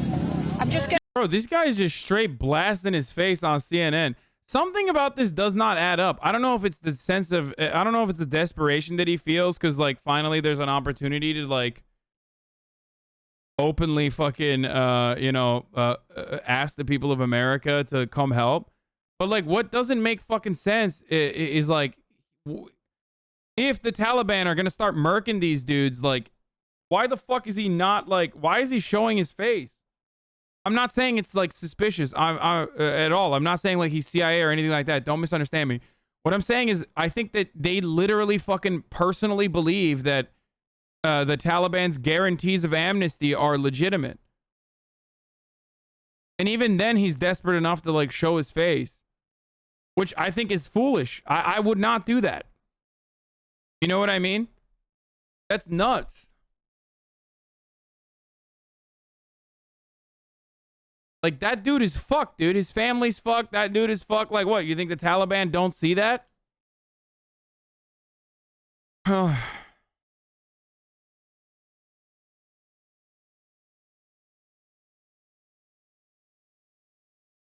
If it's widely known he worked with Americans, he might not give a fuck. Like, this is his best shot in his eyes. Yeah, that's true. That's also part of the reason why I'm like, it's so fucked up that there's so many dudes out there fucking sitting behind keyboards on Reddit and shit being like, these guys are such cowards. These guys are such cowards. These guys are such cowards. It's like, dude, what do you mean these guys are cowards, bro? Like, you think it's a misstep and it's the worst kind of fucking government interference when, you know, Applebee's wants you to wear a mask on your way over to the fucking table to eat jalapeno poppers, okay? This dude's entire family is about to get fucking brutally murdered. And he's out here, like, showing his face and being like, we need help. What the fuck are you guys doing? And you sit there in America being like, oh, man, these guys are such fucking cowards. That's crazy. Thank you, sir. Can I just bring you in? You have a green card? Yeah, see, this is my green card. This is your green card. He's showing me a picture right now of his green card. That's his green card. Bro, this is wild. Like, they're just showing what the fuck? So you have a green card? Yeah, and I have flight on the August 20, this Friday. Right. I already fill out the application for the U.S. Embassy. Right. And this is the emails that I got from the U.S. Embassy. And so did you try to get in to the airport? Yeah, I did. But and what did the Taliban say? Like the Taliban say, we don't know, just go. We don't want to try to let you in. Like they say, we don't have flights and we don't have They anything. don't have flights. Yeah, Okay. they just say, but they do have a flight. Okay. They have flights. See, I told you. I'm telling you, dude. I'm almost certain that like either the troops down there or the fucking embassy people like were just like, dude, you can't let these people into the American occupied part of the Kabul airport because like we don't have fucking flights. Do you see what I'm saying? Because like because they were letting people come in and there were massive crowds, but now they're specifically denying non-American people. And part of the reason why they're denying non-American people is probably because Americans are trying to evacuate all of the Americans and all the fucking Europeans and shit like that, so that they can then turn around and be like, sorry, no flights for you. We're gonna control it with a limited. We're gonna control it with like our limited involvement and the limited fucking. With the limited amount of bandwidth that we have, and that's it. That's what's going on. But you're getting an impression, John and Brianna. I mean, look, I'm surrounded here, okay? And everybody here has got a story. People work for the Americans. One man has a green card. He already has his flights booked. Now they're pressing in. They want desperately to tell their stories. They want the Americans to know because they're not able to get past those checkpoints. They're not able. Like, who's running security for her? That's what I don't understand. Like. To get past the Taliban fighters. John, Brianna. Clarissa, first of all, whatever you need right now, however you feel, you're in charge with this, right? If you need to go, if you need to get safe, let us know at any minute. If you're comfortable where you are, this is important to see, because what we are seeing now is the disconnect between what the United States says is happening, it needs to happen, with what can happen. If there are thousands of Afghans that the United States has promised to get out of the country, but they can't get to the airport, that's a disconnect. It's showing that it's not a reality. I mean, and that's what's so crazy, John. You're talking about some of these people, they have their paperwork. This man has a green card. You understand attacking American journalists is completely against Taliban interests? Why are you surprised? No, that's not even what I'm fucking talking about. I feel like she's gonna get mobbed up. Not because like someone fucking hates her and like wants to kill her, but I feel like she's gonna get fucking swarmed. You know what I mean? Like of people who are like unironically very desperate. It's like it's a war zone, man. You guys are crazy. Like, I know that there is a little bit of stability from the Taliban, which is such a weird thing to say. Like, I never thought that I would ever get to a point where I was like, the Taliban is maintaining stability in Kabul. You know what I mean?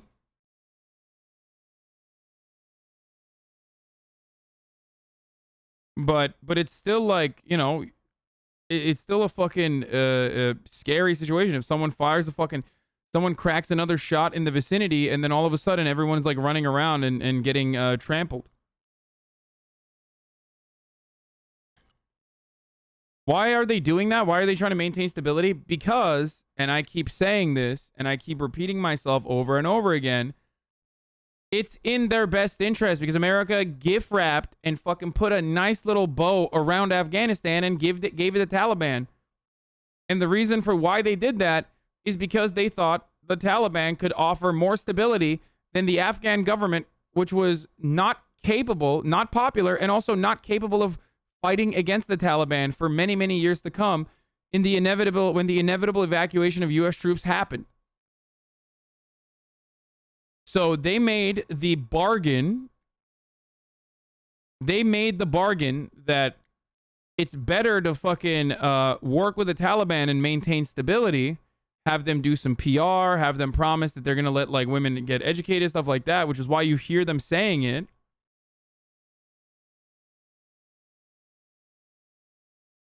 Was it a bad bargain? Bro, you're literally dealing with the Taliban. Of course it's a fucking bad bargain. But there's nothing else. Because we fucked up the region. we fucked up that country and caused it to be in a state of disrepair. Like, we caused irreparable harm in that country. There's no way that, like, you know what I mean? There's no fucking way that there is ever going to be stability there. You are a U.S. green card holder.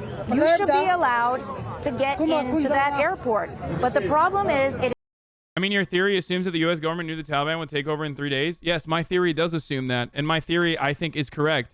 And the reason why I suspect that the U.S. government knew that the Taliban would fucking, like, not the U.S. government, like, not the top level officials, but I do think that they were going to fucking take over inevitably. They said it was going to be 6 months, and they said 30 days, and then they took it over in 72 hours.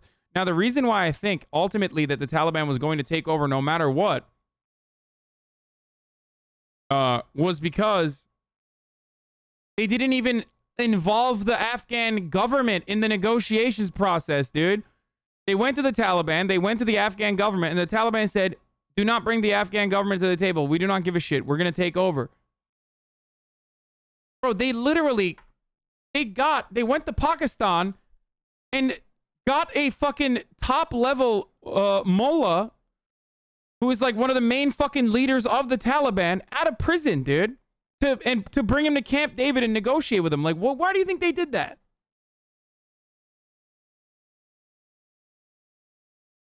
Why do you think that they literally, why do you think Mike Pompeo has a photo where he's social distancing side by side with Mullah Barabar,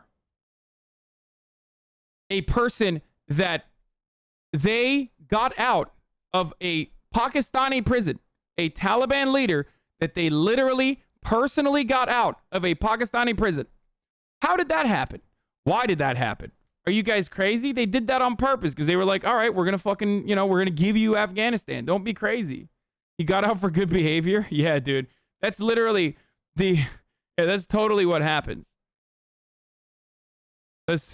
They always allow former and current cells, leaders of terror cells to come out of fucking prison like that, dude. Now, Milley is saying that they didn't know Afghanistan would fall so quickly, but I 100% don't believe that. I think that's what they're saying because it's a massive fuck up for them to be like, we were there for 20 years. We already knew that it didn't fucking work.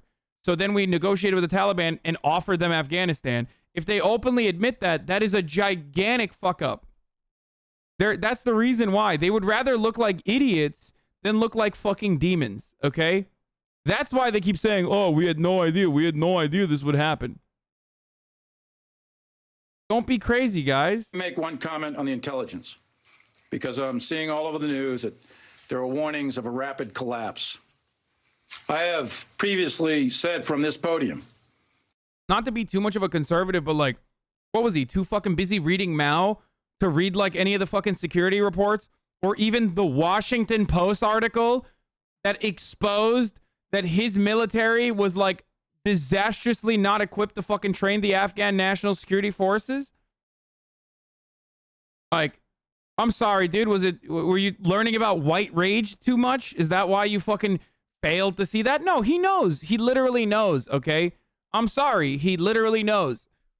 This is propaganda. This is PR. This is saving face.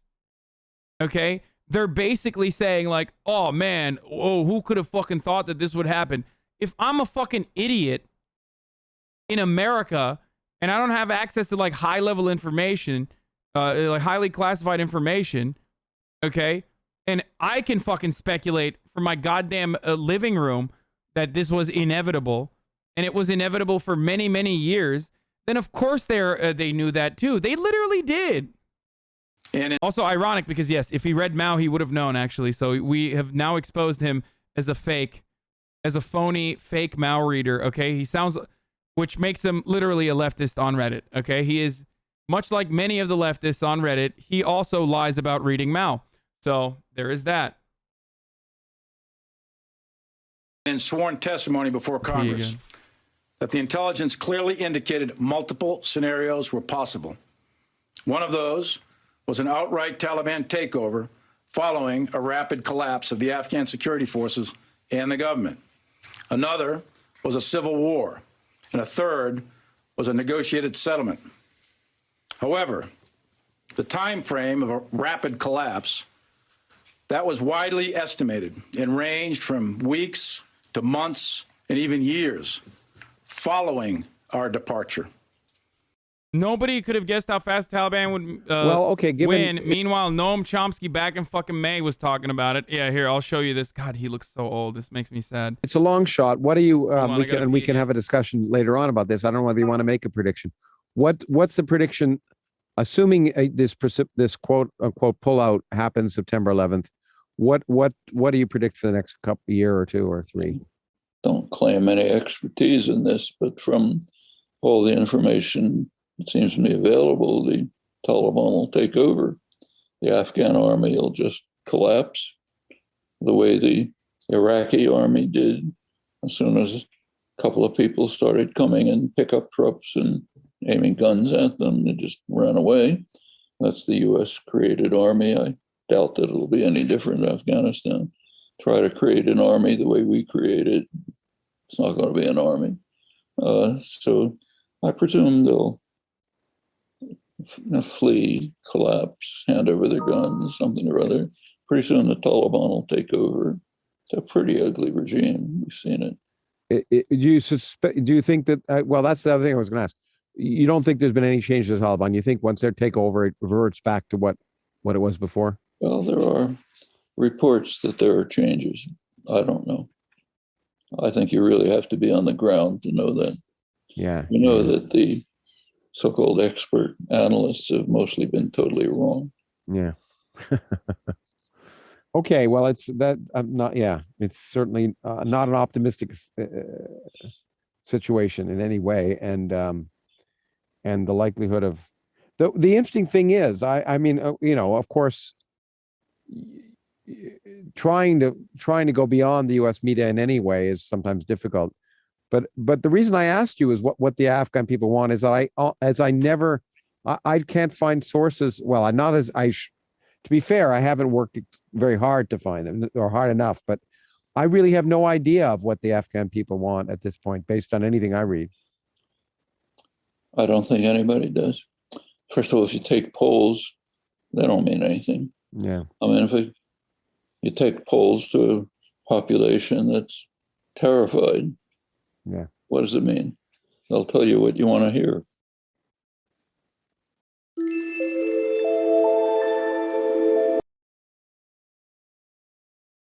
Lawrence Krauss was a serial abuser and friends with Jeffrey Epstein? Really? I did not know that. Hold on, I'm putting on a fucking heating pad, dude. Even though the thing says don't use a heating pad.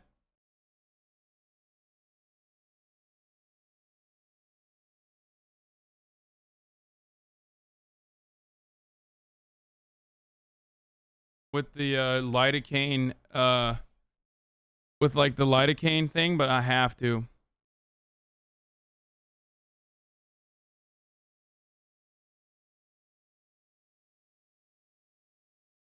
Okay.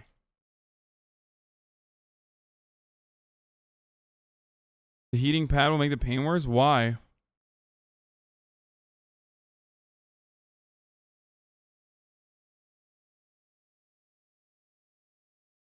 You will explode? Wait, why?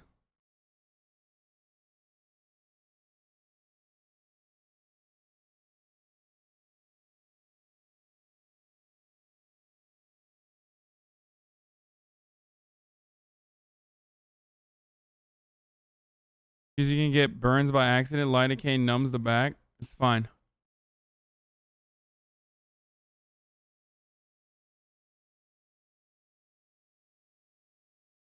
Heat can cause the lidocaine in the patch to be absorbed into the body faster. This may increase the chance of serious side effects or an overdose. While you are using this medicine, do not use a heating lamp, electric blanket, heat or tanning lamp, sauna or sun lamp, or even heated water bed. Do not sunbathe. However, you may apply ZT Lido patch on the skin after. Oh, fuck. Okay, this is not a regular heating pad.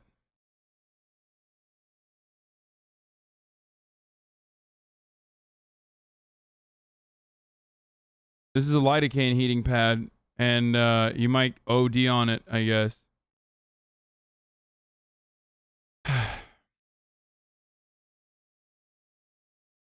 Applying heat to sore muscles or ache, pain causes inflammation. It's best to use cold packs on the sore area. You alternate heat and cold for 10 minutes each. It helps.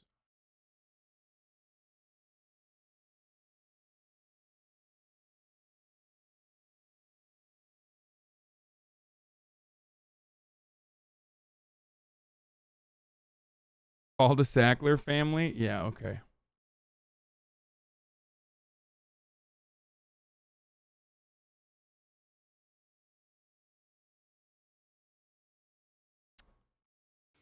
There was nothing that I or anyone else saw that indicated a collapse of this army and this government in 11 days. Let me make one comment on the entire.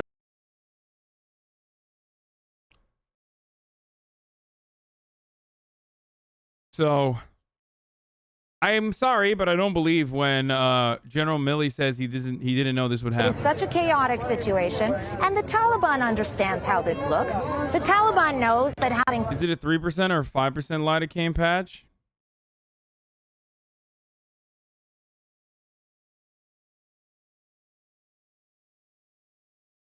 Hold on, let's see.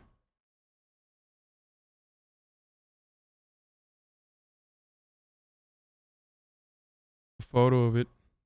It's a 5% lidocaine patch.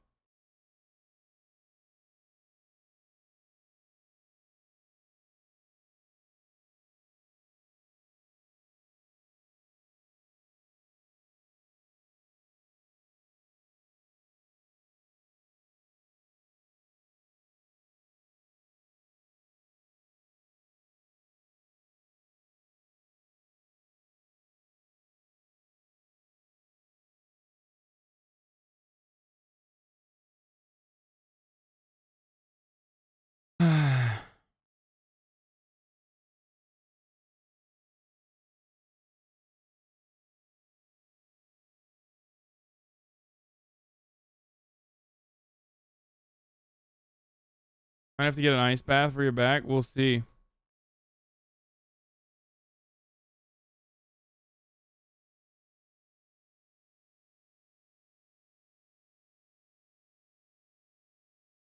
Thousands of people on the streets desperately trying to press into the airport because they're so frightened, because they just want more than anything to leave. They know that that looks bad. So it is not entirely surprising that the Taliban is not exactly embracing this sort of mass exodus. The question becomes, what recourse do these people have? How can their safe passage be facilitated? And we're not getting any sense of how that could happen. Oh, this was insane. I tweeted about this and joked about this. Yes, sir. Dude, the American, I was going to say the American Military News Corps. The American White House press pool is like way too fucking comfy, dude. They're so insanely comfortable just like promoting the bottom line of the military industrial complex. Like, it is a complete psychopathic fucking question that this guy is asking.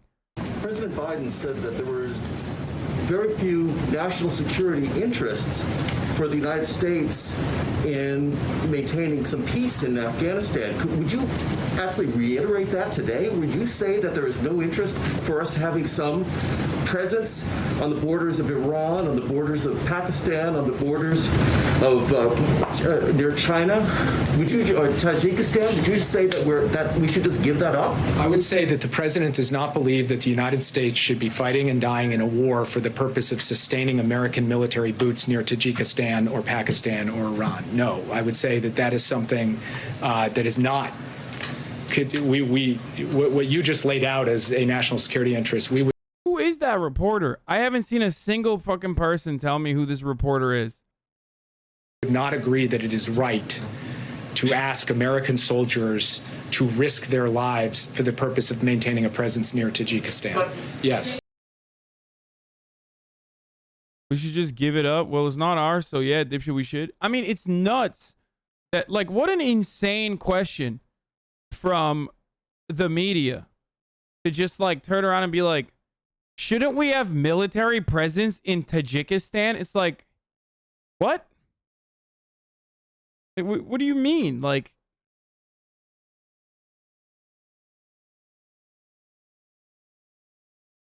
complete psychopathic warmongering.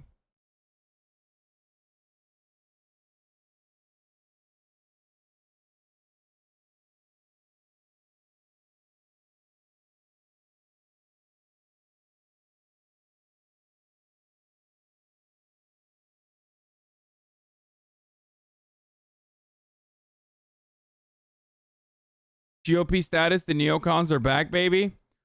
YouGov America, do Americans think the U.S. made a mistake by recently withdrawing troops from Afghanistan? Most Republicans say yes.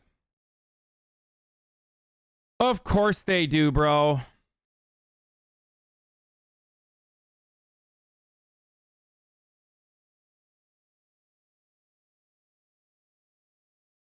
Of course they do. You know.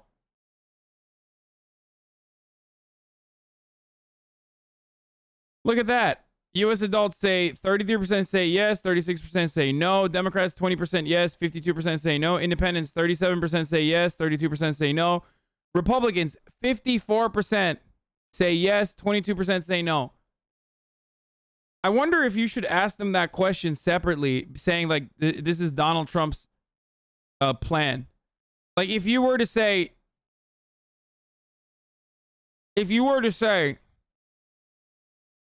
did the United States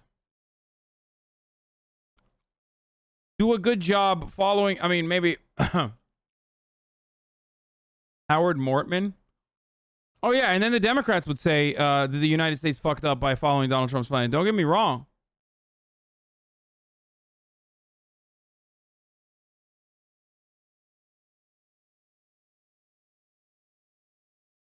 You could pull up a vaccine poll right up next to this and it would be almost the same. Y'all Qaeda proven. I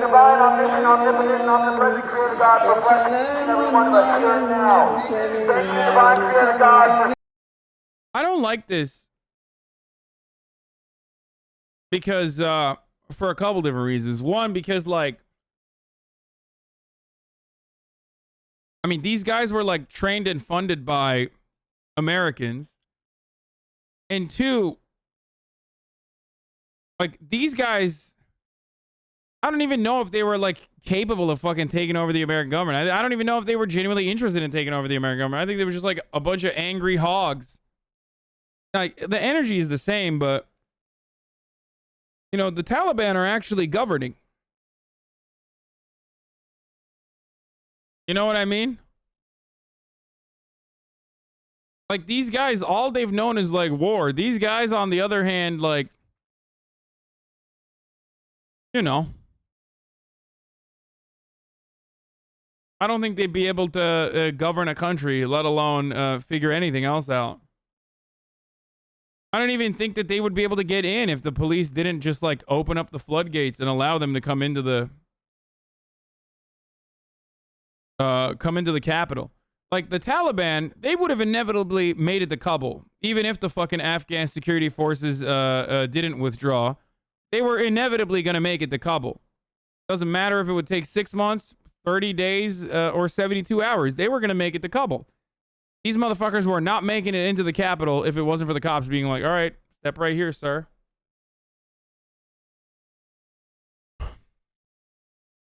Yeah.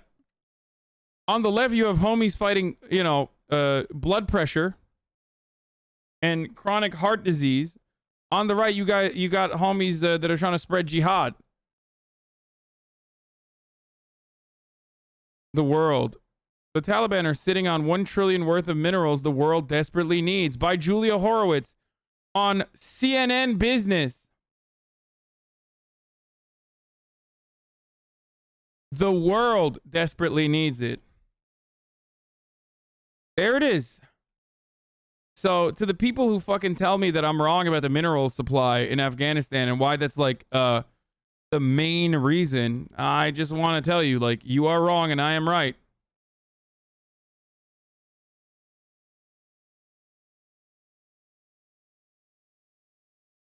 Liberals are completely obsessed with January 6th. They're obsessed with this aesthetic American politics insurrection. They literally compare everything to it now as genuinely horrible.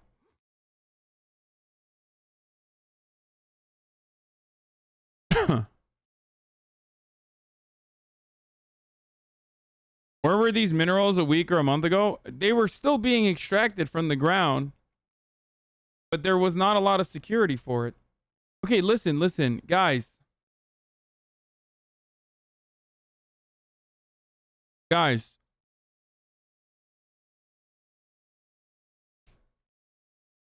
We have known that Afghanistan is dense with natural resources since the USSR had a fucking mineral map. It's not like Pete Buttigieg literally had a map of Afghan minerals. Pete Buttigieg had a map of Afghanistan's minerals in his office. That was his fucking job.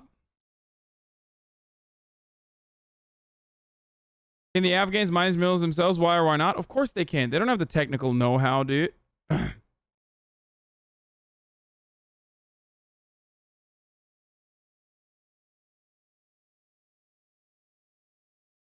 Do you think the Taliban is bad? I'm confused on your take. Yes, of course I think the Taliban is bad.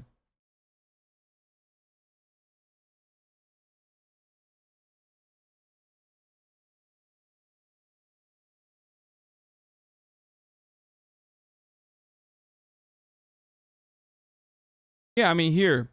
In person, Buttigieg's style is amiable and controlled. He speaks like a newscaster in lucid paragraphs with solid baritone and boxed in decorum. He seems to live in white shirts and pressed slacks. It's his dress even now around the house. And wears his hair in the same tame coif as Mike Pence, who was elected Indiana's governor the year he was sworn in as mayor. Showing me into a living room where books on display range from Thomas Piketty's Capital in the 21st Century to Peanuts, a golden celebration. He takes a seat. He takes a seat in front of a huge resource and mineral map of Afghanistan.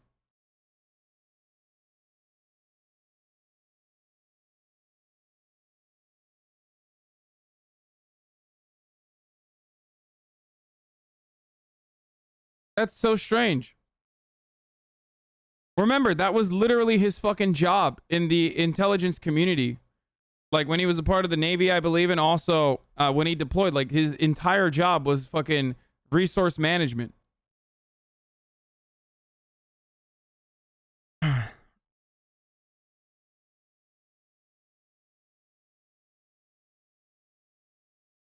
You keep spreading this mistruth. There was one contract for a company that purchased minerals after they were extracted that was given out under the Trump administration from a mine on the outskirts of Kabul. You are literally fucking wrong, dude. That's not even true because the Taliban occupied territories that are already given a fucking a mining contract to China. You're just absolutely incorrect. We have known for a very long time that Afghanistan is very fucking resource dense. Okay? Mistruth. I love this because, like, he doesn't want to fucking say you're outright lying because he's right. Because he knows I'm right, rather. Okay, so he's saying, oh, it's just a mistruth. You're spreading this mistruth. Like I'm actually confused. Afghanistan signs major mining deals in development push. The deals were signed in Washington on Friday. The deals reviving projects that have been stalled for years follow a push by the U.S. and Afghan authorities that develop mineral resources estimated to be worth $1 trillion.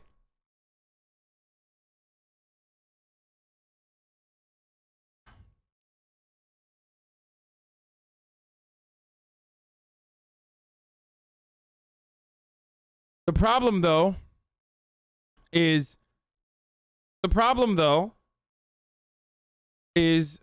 extraction and investment. Okay? That's the issue.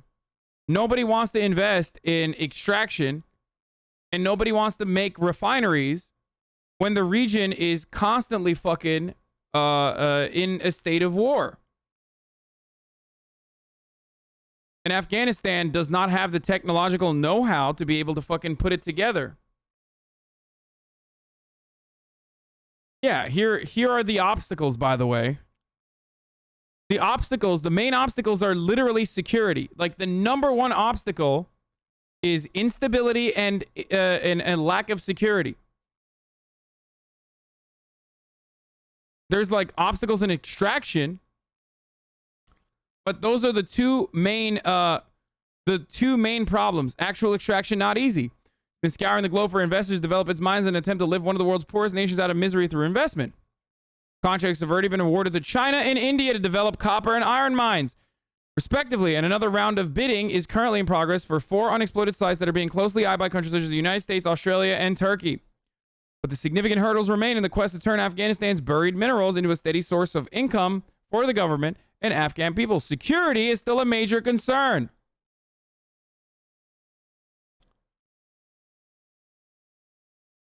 Huh. Security is still a major concern. Interesting. It's kind of hard to build fucking extraction sites when you can easily be overtaken by a bunch of dudes wearing slides using weapons that they got from the Americans like 30 years ago.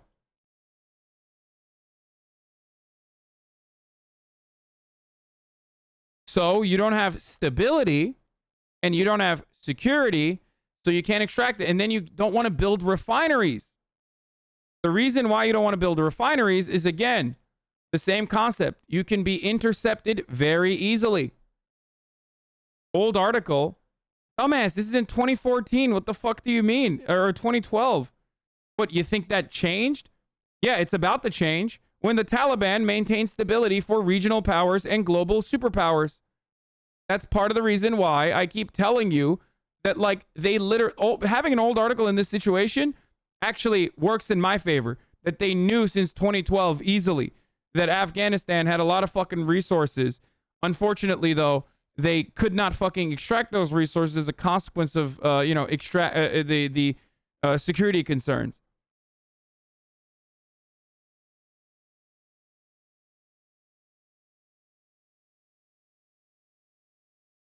Afghanistan dangles lithium wealth to win Trump support.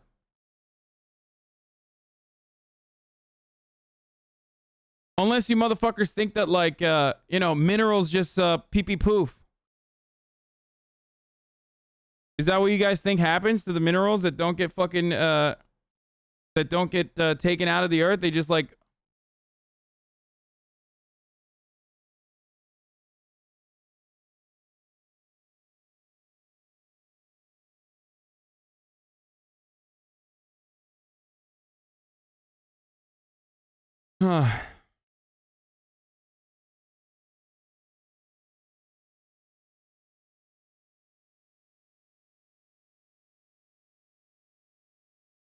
Anyway.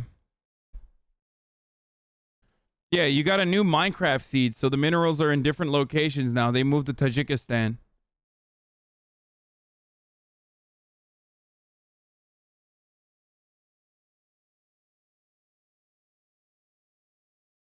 Yeah, they got a new fucking godlike seed in Uzbekistan, bro. They despawned. They're gone now.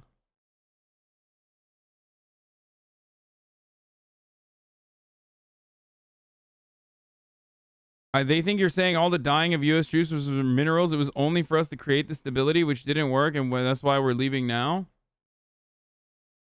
No, I'm not saying that the dying of U.S. troops were specifically so we could, like, create stability so we could extract the minerals. There were a bunch of different reasons for it. It was so that our war machine could continue. We make a lot of investments. We pump a lot of fucking tax dollars into R&D and make new weapons. We gotta fucking use those weapons somehow. Yeah, well, who to use those weapons on than the fucking people that we literally armed 30 years prior? There are, like, yes, the people that died in Afghanistan, I'm sorry to say. But listen, if you're a veteran and you have homies that died out there and you are unaware of this reality, like, they didn't die to protect America. They died to protect the interests of the military-industrial complex. And the military knows this as well. That's why the VA literally sent an email out to every veteran saying, like, please don't kill yourselves if you feel conflicted today when you see the conditional withdrawal. That's the wildest part about it, is like, it's so brazen. It's so in your fucking face, dude. I mean, here.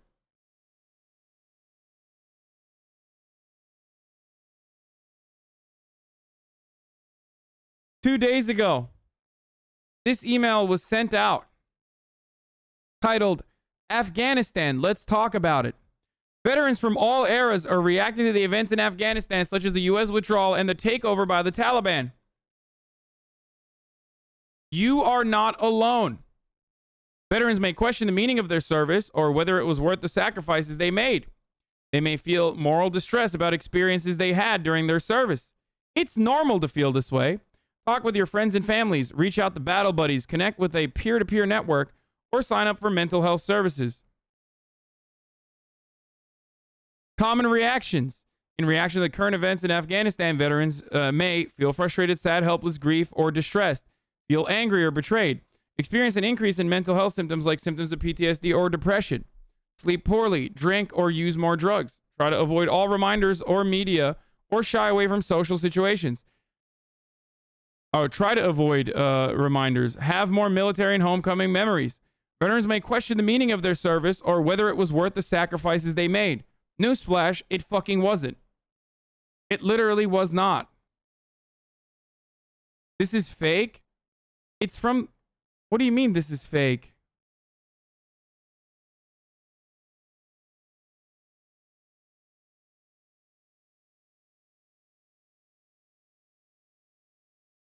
What the fuck?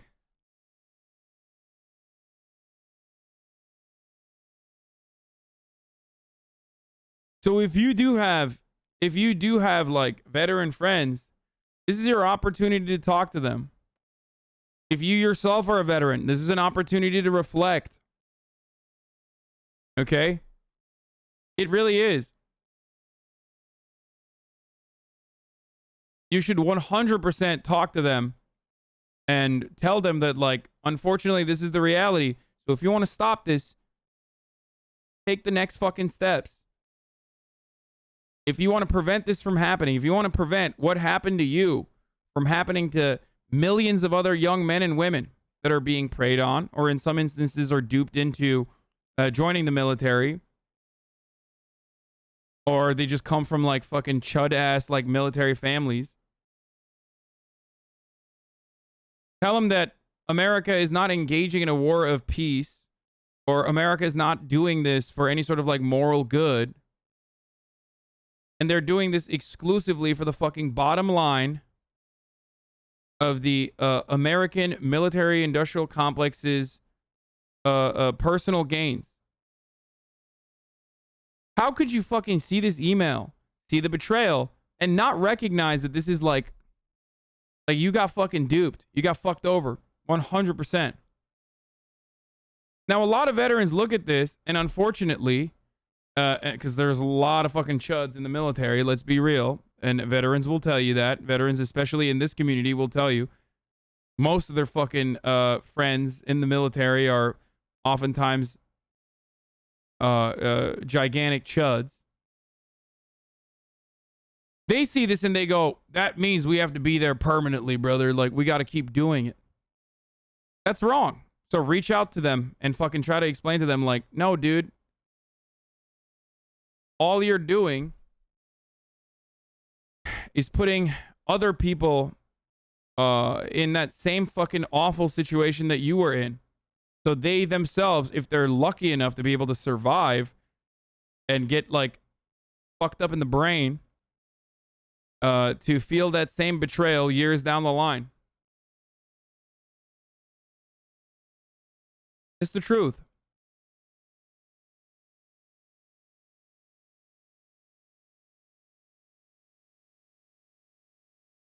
The veteran and active duty support groups are all just spamming the opposite and saying we didn't have another 9/11 for 20 years. Good job, everyone. That's great. British people think it was the wrong decision to pull Western troops out of Afghanistan too, according to a YouGov poll. Great.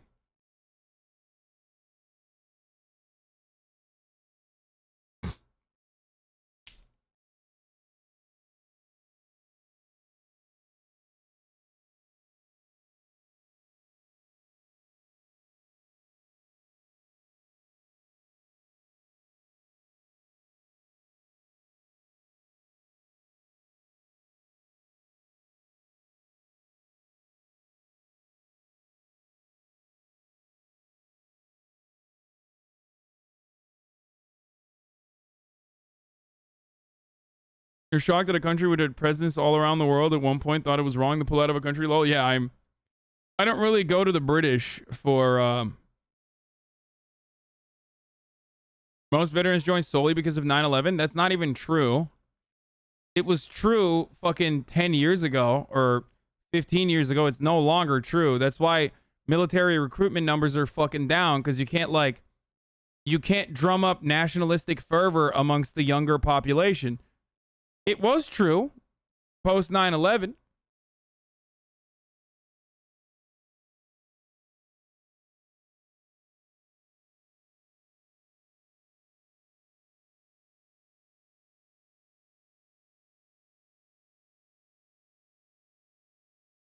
It's the jobs program that revolves around doing a bunch of fucked up shit overseas.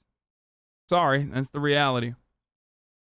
You literally sell your body to the American government, and it's fucking terrible.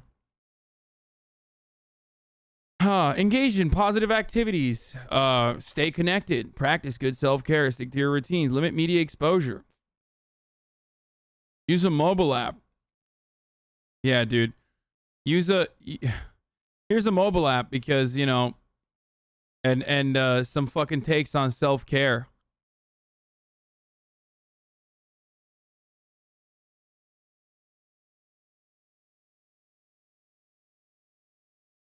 Wrong. Military numbers are down now because of the push for free healthcare and free college. Without a reason to fight for the country anymore, recruiting relies on its benefits, which are soon to be non-existent. No, you are actually wrong. I'm sorry to tell you, because a push for healthcare doesn't mean shit. Yes, for a lot of middle-class Americans, that is the reason why they join the military, because it's a jobs program that offers benefits.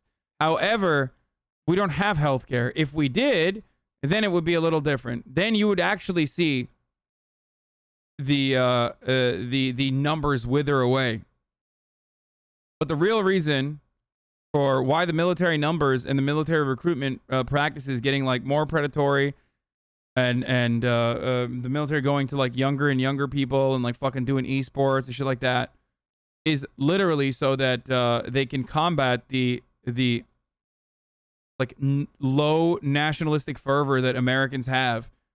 I'm sorry to tell you guys this, but we don't have a good track record, okay? We're seen as fucking losers. Like, our military are perpetual losers. Now, part of that is a consequence of not having, like, a lot of coverage anymore. I mean, yeah, we are, like, a permanent L machine, dude. We are. We're fucking L nerds, dude. Sorry. You know, American military fell off. Like, the hood watches the Taliban now.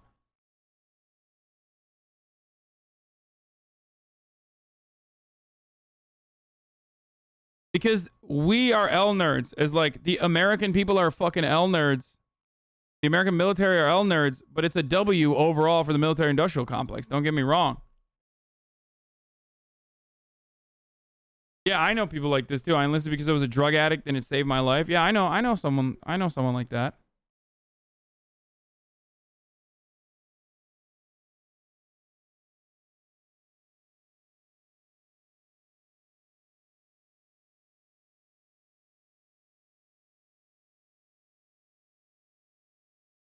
Bro, sometimes I hear the reasons for why people join the military, and some of them say to buy a Camaro with a sign-on bonus. Obviously, that's not everyone who joins, but I'm sorry, bro, but if you're that stupid, maybe you deserve to be in the military. Oh, yeah, for sure. They're only losers because the goal of what they're doing isn't to win engagements. It's to justify military development contracts. Yup. So, that is precisely the point. Yes. The American military is a fucking permanent L machine, because that permanent L status keeps the appropriate industries alive. That's it. People aren't always stupid. They're propagandized and duped. Yeah, it's a bunch of different reasons.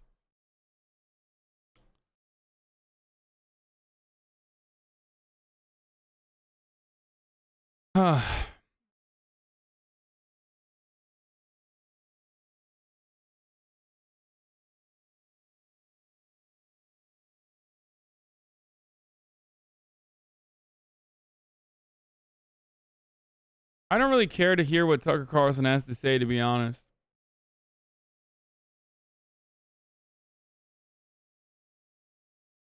but I do care to see what Joe Rogan has to say.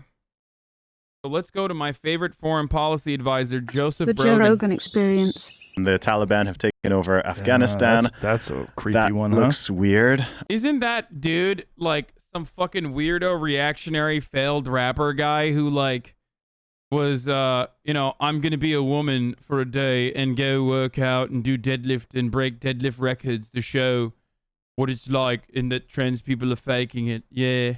That's the guy, right? That guy is such a fucking clown. Oh my god. God damn, dude. Oh, here we fucking go. Oh, I can't fucking believe it, bruv. I can't believe it. It's almost like you forgot the top of the hour ad break, yeah? But you fucking didn't, right? This is a goddamn segue, if you know what I mean. Alright, it's the fucking top of the hour. Every hour it's time for a 60 fucking second ad break, bruv. Alright? Yeah, that's right. That's fucking right. And if you no longer want to see the fucking ads, it's Tuesday, innit?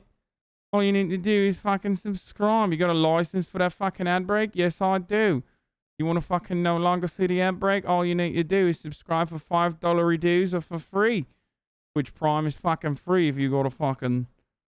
Twitch Prime is free if you have a Amazon Prime account. Alright. Also, another way to, another way to have an ad-free broadcasting experience uninterrupted is by using a fucking ad blocker or a VPN or something. But Twitch Prime is fucking free. Here's the ad break now. You see the people falling from the plane? I did. That's wild. Jamie, pull that up again. It's weird. People It's are rushing the plane, trying to get on board, trying to get rescued and taken out of the country. It's like, fuck. It's so odd. I was having a conversation with friends just yesterday, and I was saying, I literally had forgotten. Like, I was like, why was the U.S. in Afghanistan again? Like, it had been so long. I was literally trying to remember what the initial reason for going in there was. Yeah. But I mean, I'm no foreign policy expert and not going to pretend to be, but it seems very obvious that the way they withdrew was crazy, and leaving all the weapons and ammunition and vehicles and stuff like that for the Taliban to just come and scoop up. If this guy is surprised by Americans arming the Taliban, I'm sure he would be shocked to find out that, like, we've been doing that for years. Don't tell him. A legit conspiracy theorist, like a real tinfoil hatter, you would look at this and go, this is probably the best way to ensure the support of a reinvasion. Like, leave a bunch of weapons behind, make the whole thing disastrous, have the Taliban take over the entire country in a short period of time, start executing women mayors, do all the crazy shit that they're probably going to do, and then, have some real public outcry. So weird. I still get people who are not that far-fetched. Seeing what we've done in the past. I mean, I have a different take on this, but confused as to why I do not generally trust the government, and I don't know how many examples I need to pull out from recent times and from further history to just be like, look, whether this is malice or it's incompetence or it's with something. So here's the thing. It's a double win, okay? On the one hand, you win over stability, so you can like finally fucking build like extraction facilities, all that sort of stuff, without fear that the Taliban is going to come and like blow it up or steal your resources that you are extracting out of the earth. On the other hand, you literally create a secondary reason to never pull out and have permanent occupation in every other fucking country, because like, look what happens to Afghanistan when we pulled out. You know what I mean? Things, it doesn't matter. All right, whether it's malice or incompetence. Incompetence in anything. But how can, with certain things, I'm like, how can it be? Like, it's so obvious, right? It's so obvious what is going to happen in a certain situation, and then you do it anyway. And I don't understand that. One person can be incompetent, but it's like it's not just one person who makes all these ideas. They've got actual people who are supposed to be experts and advisors, et cetera. I mean, you even had people in the media last month, right? And the media is pretty friendly towards Joe Biden here for the most part. And people in the media are saying, hey, if you do this, aren't the Taliban going to just take over everything? He's like, no. And he's like, no. No, there's 300,000 Afghanistan armed soldiers. Dude, he's literally a fucking, what the fuck? You're a comedian, dude. You got to do better. That's the saddest part, is that like Joe Rogan's descent into like full tilt reactionary nonsense has turned him into a less funny person. Soldiers, and only 75,000 Taliban. Meanwhile, they took it over in a day. They just did it. Yeah. Yeah. And there was no gunshots fired. It's no. Yeah, I just think the whole thing's a disaster. This nation building idea is a disaster. And Afghanistan itself has never been a traditional country in the sense of like a central leadership. It's basically, for most of history, has been run by warlords. Yeah. It's like warlords that controlled regions. Here's a question, Joe. This is something I wonder about a lot, both on an individual level and on a nation level.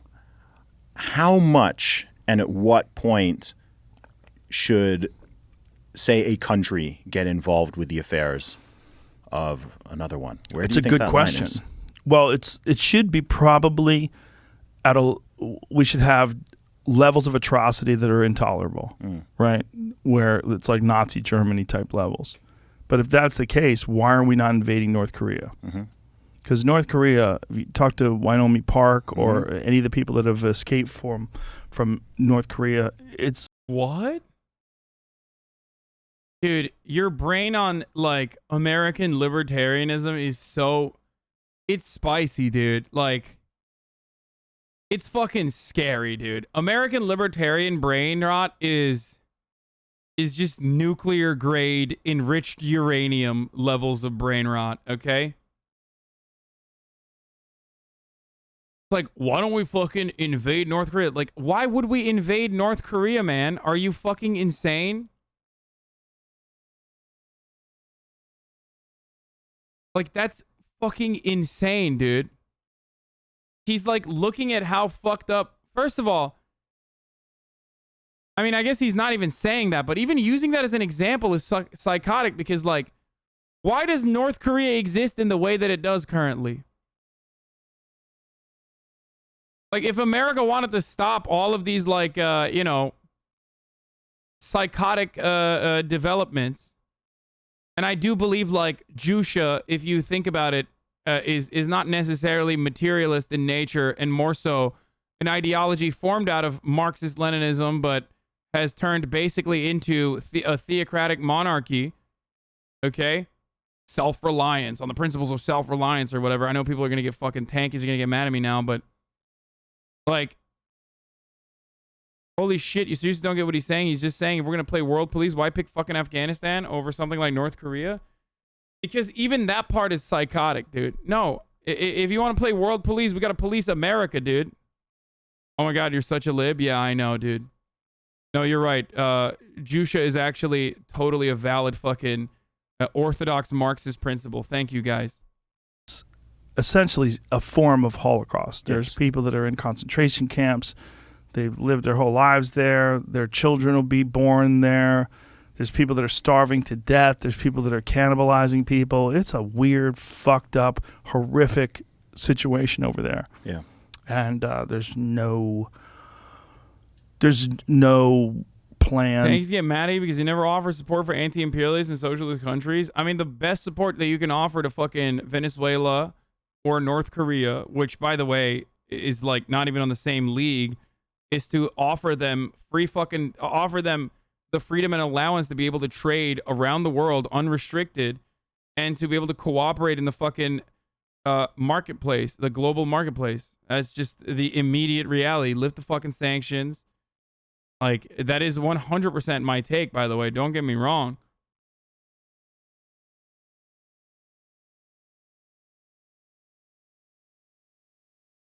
What do you mean? Like, Yeah, debt forgiveness, lifting of fucking sanctions, unrestricted trade opportunities so that North Korea can enslave its population and have like a fucking Dengist revolution, okay, inevitably, if they want to do so, and they can become the next China, and then, you know, all the Western imperialist forces can turn around and talk about how wonderful capitalism is and fucking say, oh my God, look how many billions are lifted out of poverty. That's what you're supposed to do. It's not like I don't mention the reason why North Korea is in the situation that it's in. Like, I do.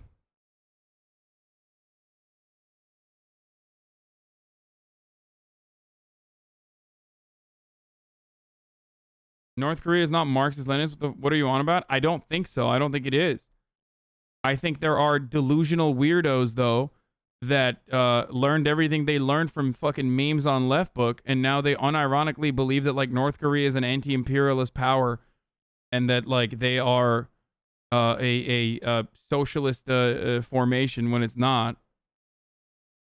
And also, not only that, but, like, it fucking hurts your own cause. If you want to propagandize socialism, then, like, good luck.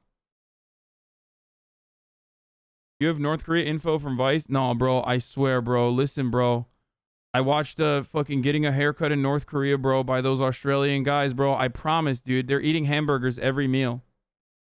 I've seen that. Like, I've literally seen people be like, dude, trust me. North Korea, they're eating fucking hamburgers every meal.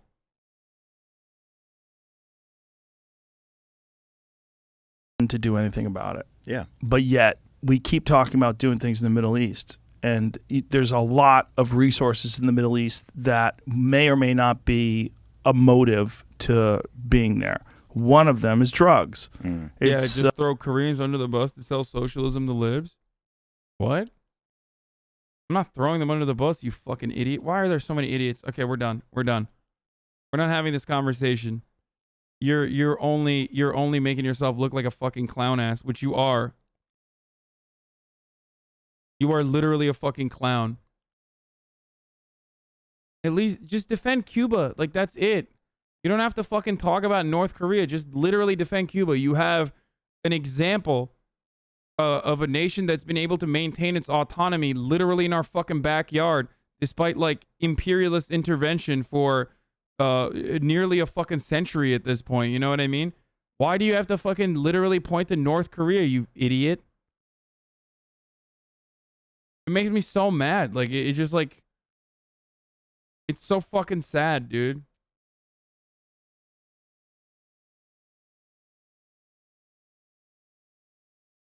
Up until the invasion of Afghanistan, I mean, I'm not sure what the number is now, but Afghanistan, once we invaded, I think they were... Talk about Peru. Talk about Bolivia.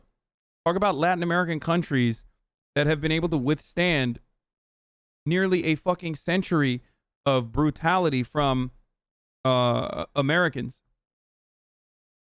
and still maintain some shred of fucking autonomy in spite all of that. Okay? You don't have to fucking literally point to North Korea, which is, like, not even remotely fucking Marxist. It's not. It is not even remotely Marxist. You're a fucking psycho. You're a delusional psychopath if you think a nation-state formation that has definitely been absolutely cumstered and dumpstered and genocided by imperialist forces that then has turned around and closed off from the rest of the world, maintains this, like, incredibly autocratic structure that also passes down through blood. Like, there's literally a fucking there's blood lineage. It is unironically, if you consider Jusha to be a religion, which it's very similar to a religion, it is actually closer to a theocratic monarchy than it is to any sort of, like, Marxist governance. We're the supplier of 94% of the world's opium. Oh, I didn't know that. Oh, yeah. I didn't know that. Well, the fucking United States troops were guarding poppy fields because these people that were there, that was their main way of making a living. And the U.S. troops were guarding the poppy fields. It's fucking crazy. Let's find out what the actual number is as of today. But I believe that, I think that was the number at one point in time, that 94% of the world's opium supply was from. Wait, hold on. I missed everything here. Up until the invasion of Afghanistan. I mean, I'm not sure what the number is now, but Afghanistan, once we invaded, I think they were the supplier of 94% of the world. Okay, this guy is like trolling, right? They at least had a successful revolution despite decades of imperialism, closer to socialism than anything else the Western left can achieve. You're a fucking idiot, dude. I don't think you understand. Like, if you consider what North Korea did is like closer to a fucking socialist revolution, then you unironically are doing that exact same thing that reactionary Republicans attribute to the left all the time.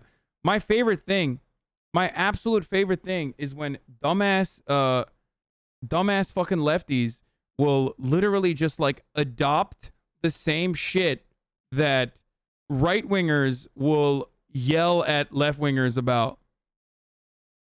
Like, oh, socialism means you have to live in absolute filth and poverty, actually. Wow, how hypocritical. And then, like, there are actual lefties who say that from the left. Just like, oh, yeah, this is actually, yeah, socialism. Why don't you go live in North Korea? And then there's, like, actual fucking lefties who are literally adopting that straw man and being like, no, actually, North Korea, Democratic People's Republic of Korea, is actually a lefty formation. It's great. Opium. Oh, I didn't know that. Some of you are like one step away from, like, literally, if there was another charismatic like leader that considered themselves to be a fucking leftist, like Lyndon LaRouche, you would be a LaRouche leftist. Oh yeah, I didn't know that. Well, the fucking United States troops were guarding poppy fields because these people that were there, that was their main way of making a living. And the U.S. troops were guarding the poppy fields. It's fucking crazy. Let's find out what the actual number is as of today. But I believe that, I think that was the number at one point in time, that 94% of the world's opium supply was from Afghanistan. Afghanistan specifically, wow. There's also a massive supply of minerals, of conflict minerals. Ironically, in 2014, the estimated opium production was 6,400. What is an MT? Yet in 2017, production climbed to a new record of 9,000 MT. Result of a drought. These levels of production are enough to supply most of the world's opiate markets. Wow. It's a study from the Brookings.edu. Oh, metric tons. That's what it is. Okay, there you go. Okay. 2007, Afghan opium production climbed to what was then seen as a staggering 8,200 metric tons. Interesting. In 2018, climbed to a new record of 9,000 metric tons, then falling to, in 2018, 6,400 metric tons. Massive amounts of opium. Wow. Yeah. This is what's crazy. The trafficking, okay, here it is. Estimated the gross value of the Afghan opium economy, including the cultivation of poppy, processing into heroin, and This community spams tankies more than the V cult does nowadays, and you're encouraging about reading two dumbass shadows and taking them seriously. Yeah, my favorite thing is like when certain Marxist-Leninists will like get upset that I'm like fucking yelling about other psychos that will probably inevitably ground their worldview. Stop then. Stop bringing it up. I never talk about it on purpose. I personally never talk about it because it's completely irrelevant. There's never going to be a fucking like Maoist revolution in the United States of America. It doesn't matter. I don't care to fucking engage with like 12 people who are like Shining Path simps or some shit. Okay?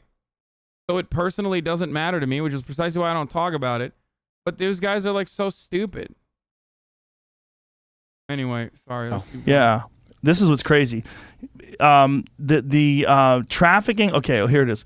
Estimated the gross value of the Afghan opium economy, including the cultivation of poppy, processing into heroin, and trafficking up to Afghan borders, to be between US 4.1 billion and 6.6 billion in 2017. Wow. It's so funny seeing those numbers there compared to like these trillions and trillions that they just keep printing. Sounds like nothing. I don't even know how these numbers are just get to a stage where you can't fathom it. It's just like too many zeros. Yeah. It's also like, where's that money going? Like if they're making that much money selling heroin, where's it going? Who's getting it? Who's selling it? I don't Where's know. it going? How's it get? Dude, what the fuck? He's so close. I've never seen someone get so fucking close to the truth. Come on, dude. Getting out of the country. Are you guys watching it? Watch the fields. Yeah. This is like, for the record, shit like this, stuff like this is how you fucking actually bread pill weirdo libertarians like this, because they love conspiracy theories, and there are very real conspiracies that the media rarely ever covers and doesn't talk about because it's outside of their scope of interest in maintaining an imperialist, capitalist, hegemonic thought. So, literally, when he asked that question, you just got to be like, yeah, where? Who is selling that? Where are they coming from? You know what I mean? It's awfully suspicious that whenever an imperial power invades an area, historically, there's always some kind of opiate production that's really going on over there. Kind of wild.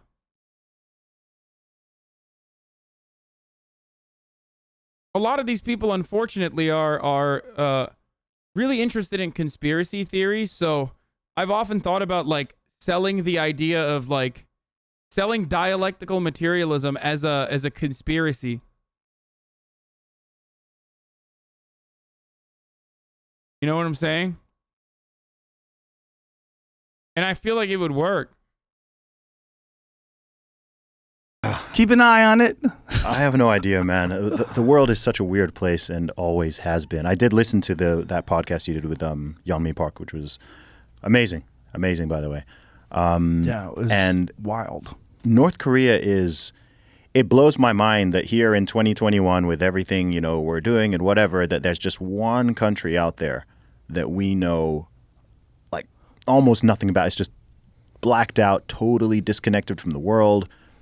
Virtually everyone, no one's met anyone from there. Virtually no one's been there. Yeah. Even if you've been there, you can only go on like a guided tour to like one small part of it. It amazes me that that's God damn it. They just like moved away from. Amazing, by the way. Yeah, it was wild. North Korea it blows my mind that here in 2021, with everything, you know, we're doing and whatever, that there's just one country out there that we know like almost nothing about. It's just blacked out, totally disconnected from the world. Virtually everyone, no one's met anyone from there. Virtually no one's been there. Yeah. Even if you've been there, you can only go on like a guided tour to Yeah, I wonder why that is. like one small part of it. It amazes me that that's a thing. I always just think like, how is that possible, given how interconnected we all are? And she was saying that if it wasn't for China's support, they wouldn't be able to survive a week. Yeah. They would be like China. They need China's support, and that's the reason. And China props them up. It's so weird. How do you think that that will come to an end? They're talking about the North Korean Candace Owens, okay? Like, sure, her personal account is harrowing, okay? There's a lot of fuck shit that goes on in North Korea. Absolutely. 100%. But she literally uses that personal experience to turn around and be like, what's going on in North Korea is similar to like what I learned in Columbia University, okay? So she is the North Korean Candace Owens, which is not surprising that Joe Rogan had her on the show because Joe Rogan had Candace Owens on his show as well. Complete fucking grifter, okay? It might not. It might go on for hundreds of years. I think it will. I think evil always falls eventually. It does eventually, but what is eventually? If a human lifetime is, you know, if 100 years if you're lucky, there's been many evil regimes that have lasted longer than that. So, I mean, many, many, many generations of people are going to suffer. Yeah. It's so odd. Are you saying she's know. lying or that she's like a MAGA cult? No, she's a grifter who very likely embellishes a bunch, but she doesn't even need to do that regardless because, like, fucking shit is popping off in North Korea in ways that would, like, obviously make most Western liberals go, holy fuck, that's terrible. But then she, one, embellishes, and then two, will use that as a counter to be like, the left here is exactly like North Korea. And also, you should be worried about liberalism here. So that's what it is. Like, that's what she does. And for those who say things like, well, oh my God, you wouldn't say that about a black person talking about racism. It's like, no, I do. I say it all the time. Candace Owens.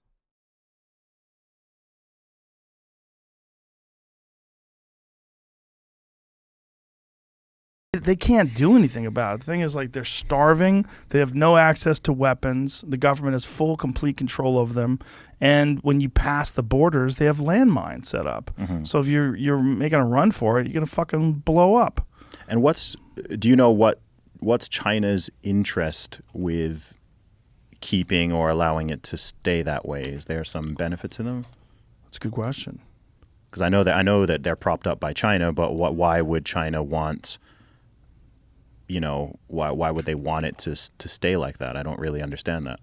Well, they probably enjoy the fact that there's a conflict between North and South Korea, as they're both close to each other, and South Korea is allies with the United States.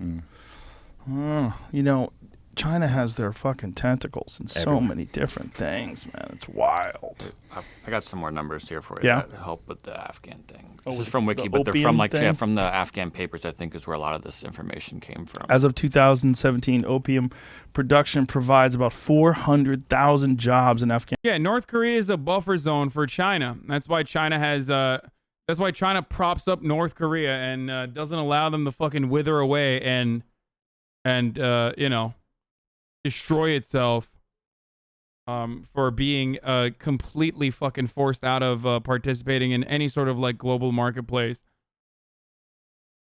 It's just a fucking buffer state for China. Hey, if you don't want China to fucking take advantage of North Korea like this, then go ahead. You know, build infrastructure in North Korea.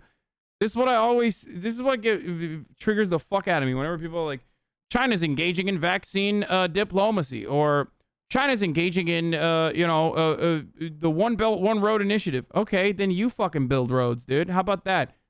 Unconditional aid. Not conditional aid, not IMF fucking loans that you force people to use on American and Western contractors. Just build it.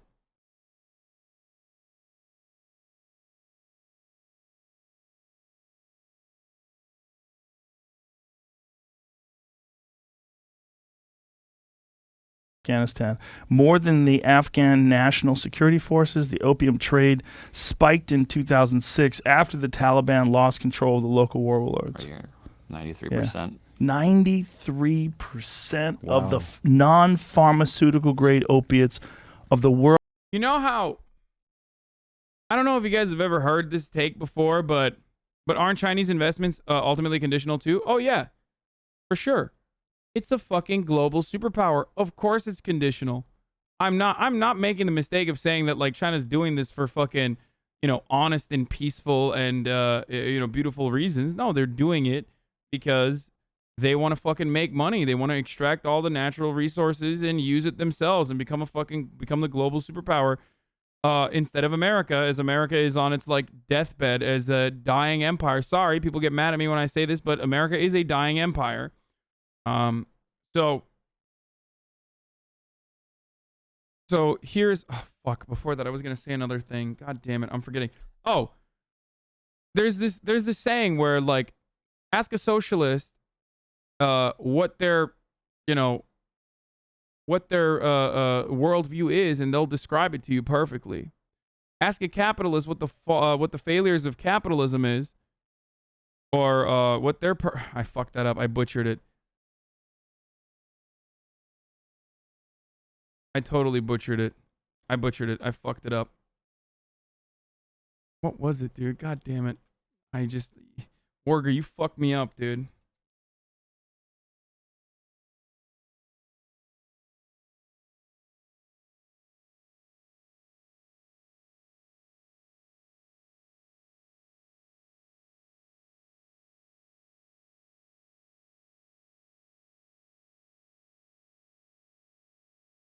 Ask a capitalist what the failures of socialism are, and they'll describe capitalism. Yes. Thank you. That was what it was. Ask a capitalist what is wrong with socialism, and they'll just describe capitalism. Notice how whenever the fuck they talk about, whenever people talk about, like, you know, there's a genuine concentration of power and wealth at the top under these socialist developments. It's like, you know, people don't have access to fucking medicine.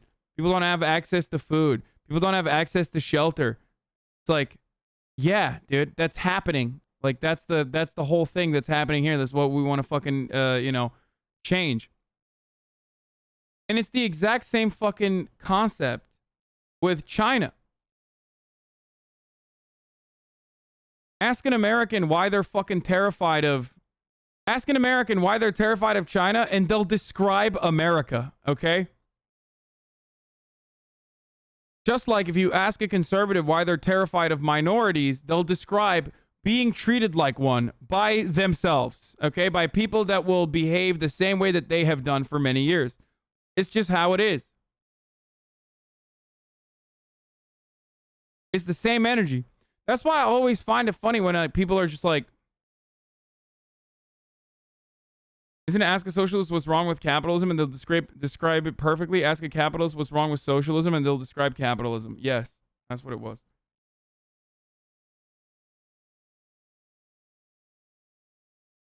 So, dude, this guy's asked like thoughts on what's happened with Armenia 1,000,000 times over. I have no idea what the fuck he's talking about. I'm just banning them.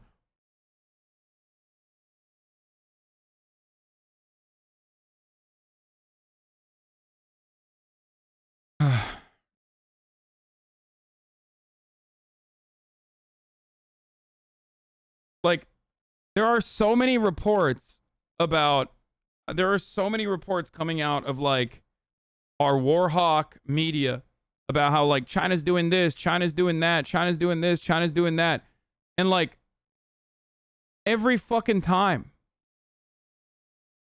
they're talking about what China's doing, it's like they started a drone program. And it's like, wait, what do you mean? We have one too? What the fuck? Like, America fucking is terrified of what's going on in China whenever China's like is doing some shit that's like similar to what America has been doing and still continues to do to this originated in Afghanistan. Yeah, more land is used in Afghanistan to grow for opium than cocoa cultivation in all of Latin America. Wow. I did not know this. I'd never linked Afghanistan with huge amounts of opiates. Man, it's in a Sturgill Simpson song. We are. Yes, because America regularly jails dissidents, restricts access to the internet, has no belief in free speech. I mean, America does do that, not to the same degree as China, but like we literally do that.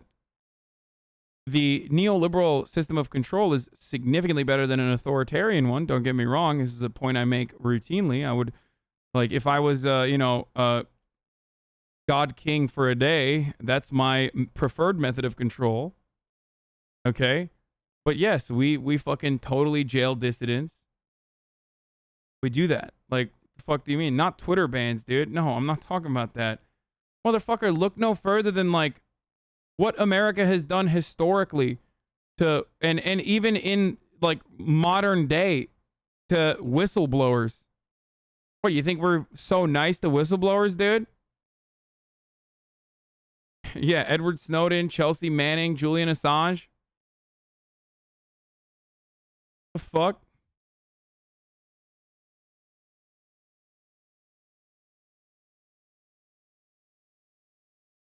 Yeah.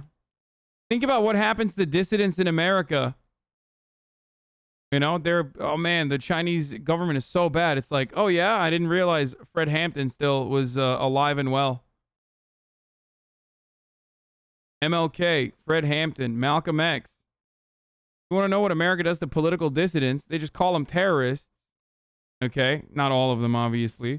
Or some of them get whitewashed like MLK, even though he was a fucking socialist.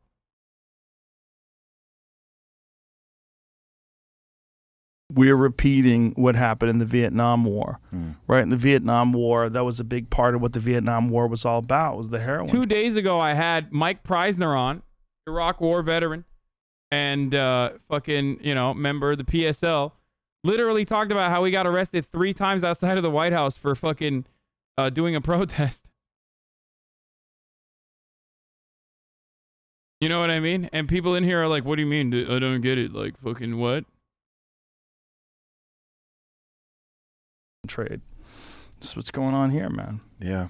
It's like, it's got to be a factor. This idea that it's not a factor of why we're there and that some fucking scumbag is not profiting off of this, for sure it is. There's no way they're not. I mean, if these are the same people that paid See, Barry this is what I mean. He's close. SEALs to run coke over from South America and drop it into Mena, Arkansas, you don't think that they would be making money over in Afghanistan? No, I do, man. I believe that every government is corrupt. They're going to make a documentary about the poppies. They're going to have to. Someone, now that we're out of Afghanistan, someone is going to make a documentary about the heroin trade, and people are going to fucking blow their wig off. They're going to be like, what? Watch the entire episode. God damn it, dude.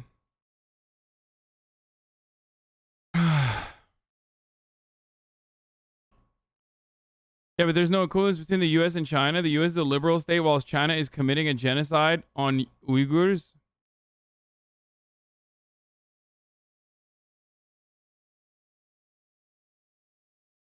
What is the #1 story in the news right now? Right now, like today.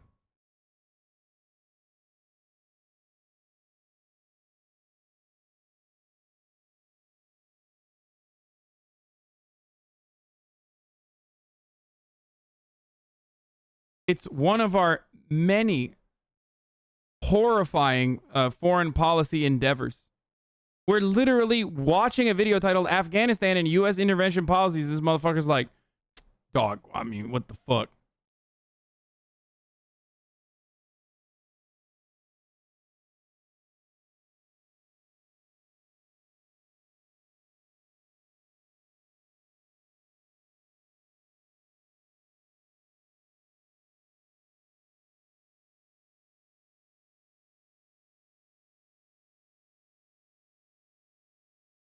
Yeah, U.S. famously not genocide doer and not genocide haver, not supporting genocide in Yemen presently either. No, of course not.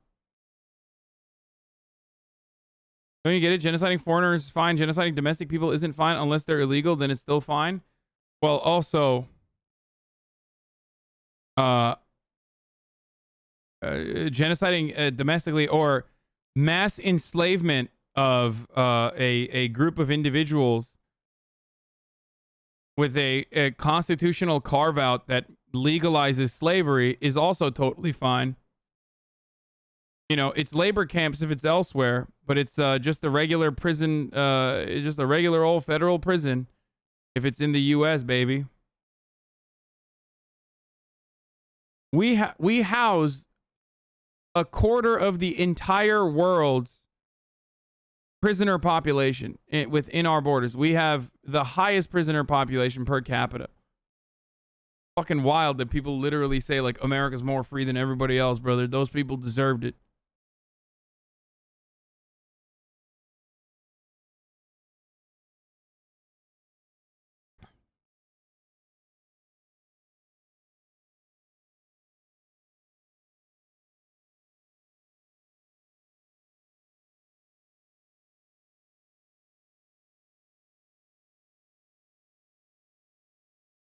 Spent a year working on a prison farm in Texas back in 1999.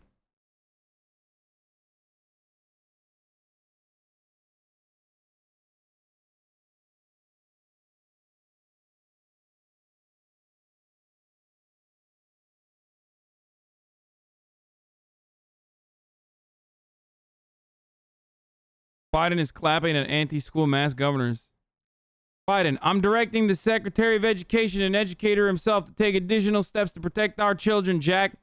This includes using all of his oversight authorities and legal action, if appropriate, against governors trying to block and intimidate local school officials. Damn. Let's watch the... This video, taken Sunday, shows Taliban fighters inside Afghanistan's presidential palace. It came as the group took control of Kabul, the Afghan capital, and followed the Taliban Let's watch the Wall Street Journal do a quick refresher, but is there TOS in this, I wonder?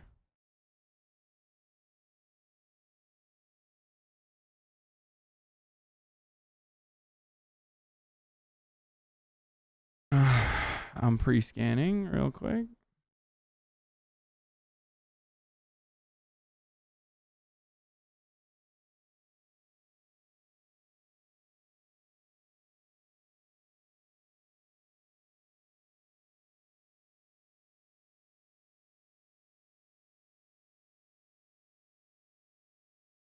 Why do Afghans have the dopest clothes and outfits? Dude, I don't know. Because they're fucking fly, dude. That's why. They're pretty fly for a white guy. This video taken Sunday shows Taliban fighters inside Afghanistan's presidential palace. It No, came I'm as not the gonna group took be. control. I'm not gonna be watching the other Adam Curtis documentary because it's like fucking 3 hours long, and not only is it 3 hours long, but it's significantly more bloody. Even though I love it, but I won't be able to watch that. Of Kabul, the Afghan capital, and followed the Taliban's swift seizure of most of the country. It's an outcome U.S. intelligence officials estimated could happen 6 months after the U.S. finished withdrawing its troops from the country. Instead, it took just over a week. Of the presidential palace. The truth is, this did unfold more quickly than we had anticipated. So how did Afghanistan get here? It's a years-long story, but let's look at the 9 days leading up to Kabul's capture, the ones that sealed the Taliban's takeover. On August 6th, after months of expansion throughout Afghanistan's countryside, the Taliban seized the capital of a province along the Iranian and Pakistani borders. It was the first of the country's 34 provincial capitals to fall, an indication of what was to come. Afghanistan is now at a dangerous turning point. Ahead lies either a genuine peace negotiation or a tragically intertwined set of crises. The seizure of the city happened quickly, and a resident told the Wall Street Journal at the time it had been taken without much of a fight. In the neighboring Helmand province, Afghan and U.S. airstrikes sought to blunt the Taliban's advances and hold control over key cities. But the Taliban's takeover continued. It claimed 4 more provincial capitals over the next 2 days. On August 8th, it seized the strategic hub of Kunduz, all but eliminating the government's presence in large swaths of the country's north. Videos released by the Taliban showed fighters inside the city's government buildings. The pace of the group's expansion concerned Afghan and Western officials, who said without a forceful international response, the total collapse of the Afghan government could happen this fall, earlier than initially warned. Meanwhile, citizens from Kunduz and other provinces claimed by the Taliban began fleeing, seeking safety in the nation's capital, Kabul. Then, on August 10th, President Biden defended his decision to pull U.S. forces out of the country, saying Afghan forces were trained and equipped to fight. They've got to fight for themselves, fight for their nation. But by August 13th, the Afghan government had lost about half of the country's provincial capitals, including its second and third largest cities, Kandahar and Herat.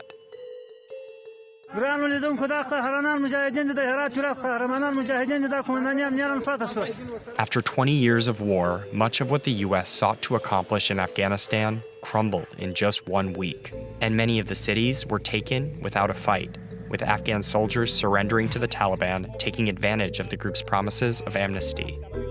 Focus then turned to Kabul as the U.S. began deploying thousands of troops to the city for a diplomatic evacuation.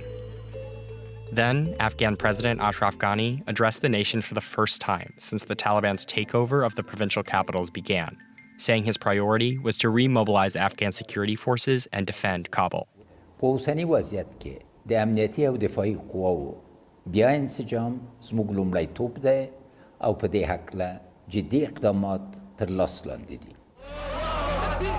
the next day, on August 15th, Taliban fighters seized Kabul and President Ghani fled abroad, leaving the government in collapse. And by that evening, insurgents took the palace, where they were filmed removing the Afghan flag. With Kabul's capture, 9 days after the first provincial capital fell, the Taliban looked to have control over nearly all of Afghanistan. As the Taliban moved on Kabul, U.S. troops airlifted Western diplomats and civilians from the U.S. embassy to the military side of Kabul's airport. It's a scene that drew comparisons to the rushed exit from the U.S. embassy in Vietnam in 1975. A parallel Secretary of State Antony Blinken rejected on CNN. This is not Saigon. We went to Afghanistan 20 years ago with one mission. Yes, and Vietnam only was 19 years. And also, the Southern Vietnamese were able to maintain control of South Vietnam for 2 extra years. Whereas Afghanistan fell to the hands of Taliban, under our watch, of course, under 72 hours. So that last year was a big deal, I think. And people need to remember that. 1 extra year, 72 hours. And that mission was to deal with the folks who attacked us on 9/11. And we have succeeded in that mission. By the next day, thousands of Afghans flocked to Kabul's international airport looking to escape. The airport then became the center of the chaos in the capital, as people were seen clinging to a U.S. Air Force plane leaving the city. And So, for the record, the difference with, like, Afghanistan is that there was no draft. It's a volunteer army, and we can do more with less. That's the difference. Like, there's less people. It's far away. It doesn't have any sort of, like, serious impact on most people's lives. The media stopped covering all of the worst parts of this ongoing conflict. They were never critical of it to begin with. They were rarely ever critical of it. I mean, think about it. So many of you probably only recently found out about the Afghanistan papers, right? That was incredibly important leaked documents. That's incredibly important coverage.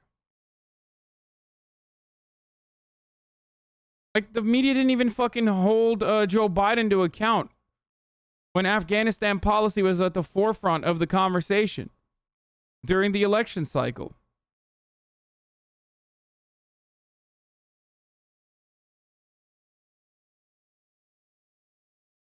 That's it. That is like, that's precisely the fucking reason.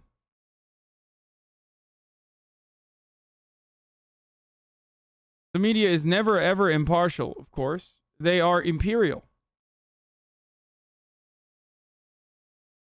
Afghanistan Papers is a Washington Post report similar to the Pentagon Papers in Vietnam that talks about how much of a fucking disastrous failure it was that military high command and generals personally fucking knew that all of our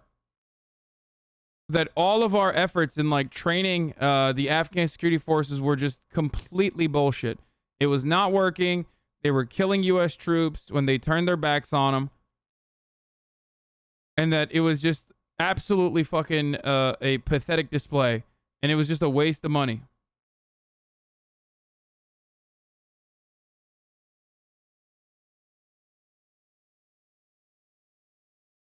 You know what I mean?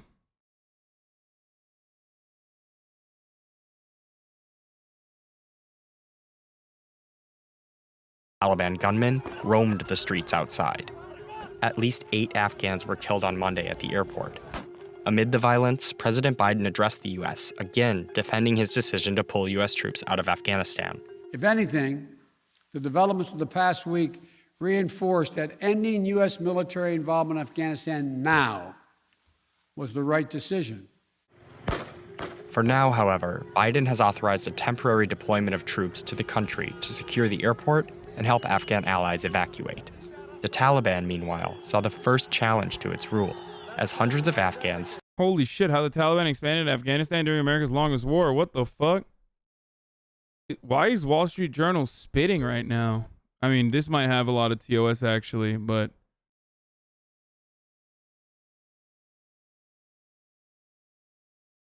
Hold on. Doing a quick scan on this.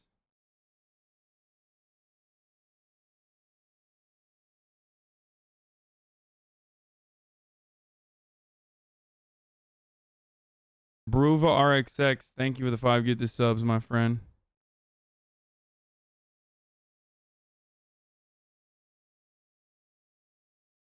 A lot of pre-scans happening today. Pre-watch, GG, yeah. You know it, baby. I have to ensure that.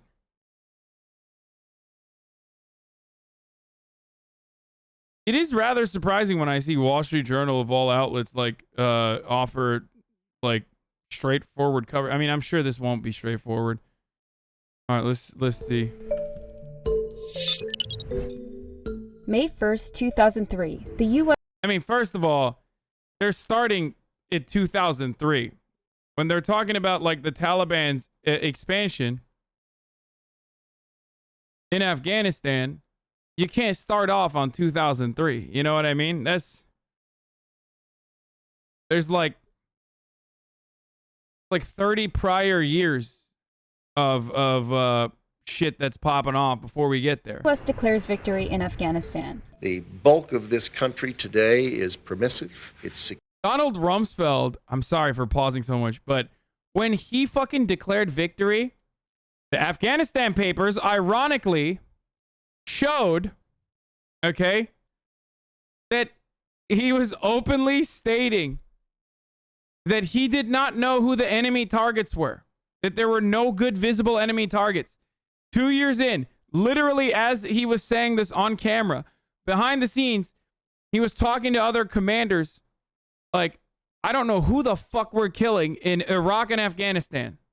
secure. The Taliban had been toppled only months after 9/11, and there were some 13,000 NATO troops in the country.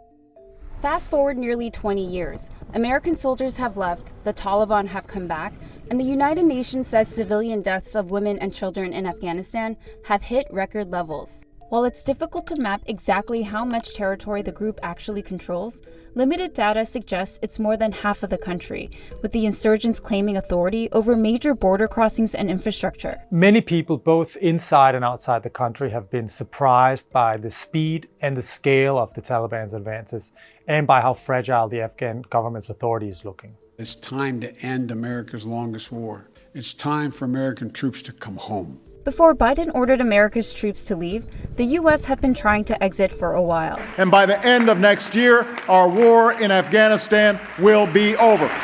The Taliban victories meant that U.S. soldiers remained in the country much longer than intended. And now the foreign troops have gone, and the Taliban is steadily taking over large parts of the country. Here's how the insurgent group has expanded to become stronger than it's been in 20 years, creating the conditions for potential chaos as U.S. troops leave behind a country on the brink of civil war. At the beginning of the war, America's campaign in Afghanistan reached some milestones in just a few months. When the US-led coalition invaded Afghanistan, the Taliban had controlled the country for 5 years after taking power following an extremely violent civil war. They had imposed strict Islamic rule on Afghanistan. All that changed after 9/11, when President Bush set out to punish the group for harboring al-Qaeda terrorists. The United States military has begun strikes against al-Qaeda terrorist training camps and military installations of the Taliban regime in Afghanistan. Bush deployed some 2,500 U.S. troops into the country, causing the Taliban to abandon Kabul and soon thereafter Kandahar, their main stronghold. The Taliban were a broken force at that time. They gave up barely without a fight and melded back into... They literally also said that they'd be willing to give Osama bin Laden up to a neutral third-party country and conduct an investigation. And George W. Bush literally was like, no, we're not fucking doing that. We're bombing you. They asked for the bombing campaign to stop. And he said, we will not negotiate with terrorists. ...to society and retreated into villages. I think it was like 3 days after 9/11 that you had CIA unironically coming into the country with pallets, millions of dollars of cash, so that they could fucking start, pumping money into the Northern Alliance and any tribal Northern Alliance and any sort of tribes that were against the Taliban and against al-Qaeda to go in and fucking, turn the other way when Americans inevitably come in. Some Taliban commanders actually offered to surrender in return for amnesty, but the US declined that offer and wanted to keep fighting them. Oh shit, never mind. They actually did mention that. What the fuck? Some Taliban commanders actually offered to surrender in return for amnesty. That is, what the fuck? This is like actually crazy that they're mentioning this. I'm surprised. But the US declined that offer and wanted to keep fighting them.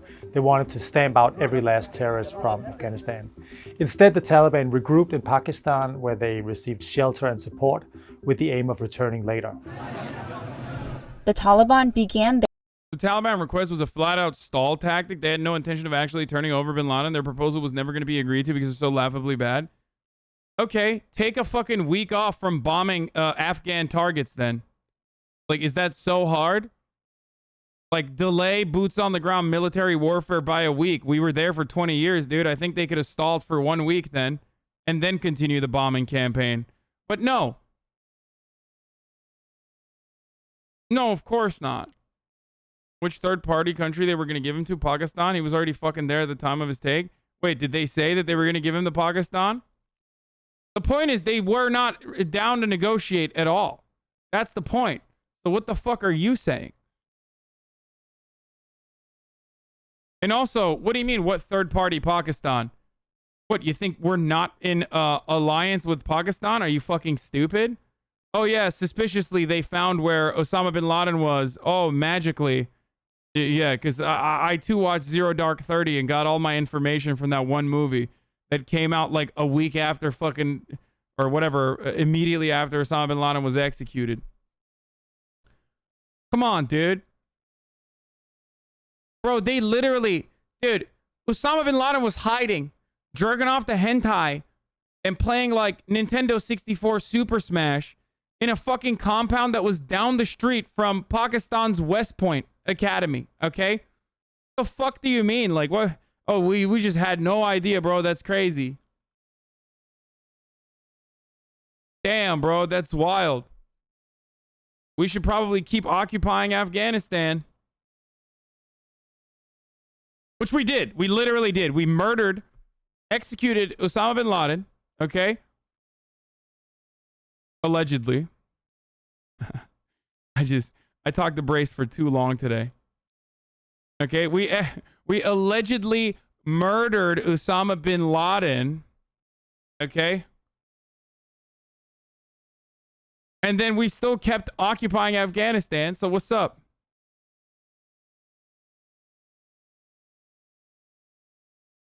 their resurgence, and by the middle of the decade, they had launched hundreds of suicide attacks and thousands of bombings, killing hundreds of U.S. soldiers. So to counter their renewed presence, Obama began deploying more forces in the region. The United States has conducted an operation that killed Osama bin Laden, the leader of al-Qaeda. May 1st, 2011, Osama bin Laden, the man held responsible. ISI owns Pakistan more than the Pakistani government, so unless U.S. was communicating with ISI, your take makes no sense. ISI could have hidden Osama until the end of time. Wow. It's awfully strange that the ISI, which definitely doesn't communicate with the U.S. intelligence at all, even though there are fucking regional allies, was not able to fucking hide Osama bin Laden magically. They were just like unable to simply hide Osama bin Laden anymore. That's so crazy. You know, next to the fucking West Point.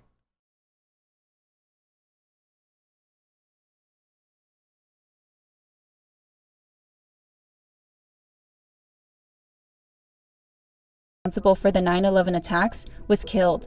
And around that period, the number of U.S. troops in Afghanistan hit a peak of around 100,000. The policymakers and experts began to question the effectiveness of that large military presence. What became clear was that the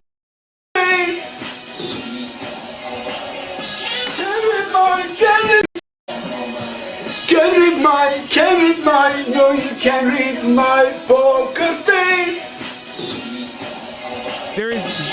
There is 0% chance this is actually Osama bin Laden. Can read mine, no you can't read my poker face. Can read mine, no you can't read my poker face. Poker face, mama, poker face. Mama, poker face, mama, poker face. no shot that this is actually him.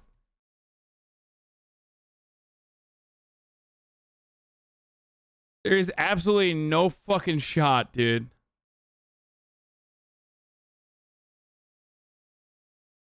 Obama and Biden, Osama bin Laden, coincidence? Oh no, you're right, brother. Mama poker face, mama poker right there in this place. Hold them, let them hit me, baby, play with me.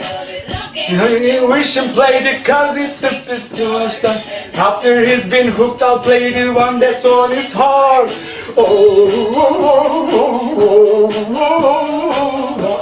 I don't believe that. I literally do not believe that this is him. It's funny, but it's not fucking real. Even though it wouldn't be surprising. What's surprising is that this would ever be on fucking video. But it's not surprising that he was like a fan of modern media. I mean, we know that he was. Dude, he's like a rich fucking developer's son. Like, yeah, see, Snopes. Osama bin Laden wasn't exactly known for having an affinity for... Okay, this is wrong. What? He literally was known for having an affinity for popular culture, dude. We saw the recovered documents on his hard drive. It's like for all to see. Come on, Snopes. I mean, I believe that it is false. It does make sense. But, like, if you look at the fucking compound belongings, like, there was, like, insane shit in there, dude. Yeah, he played video games, dude. CIA released files in the 2011 raid that showed Al-Qaeda had downloads of popular games like Half-Life, Super Mario Bros., Yoshi's Island, Final Fantasy VII, Dragon Ball Z, and Counter-Strike. Motherfucker was like... He loved it when the terrorists won. You know what I mean?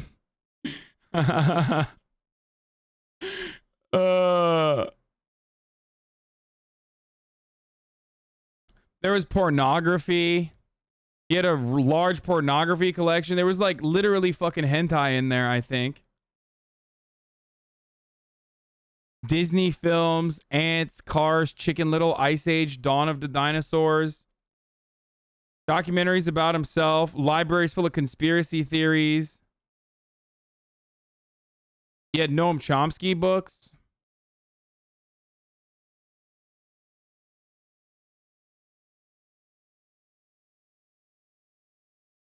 Like,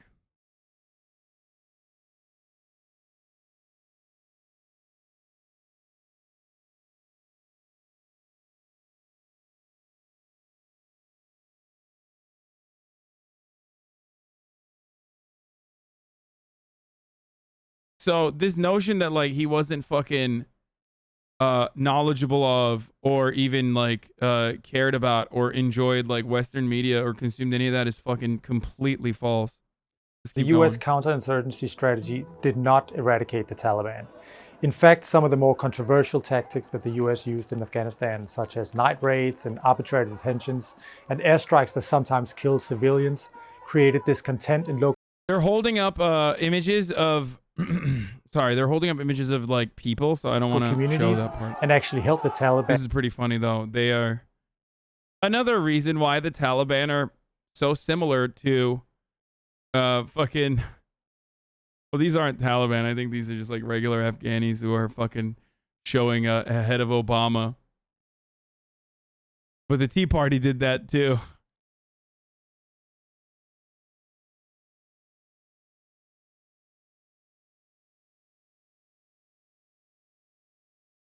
Bin Laden cared a lot about ethics in video games journalists.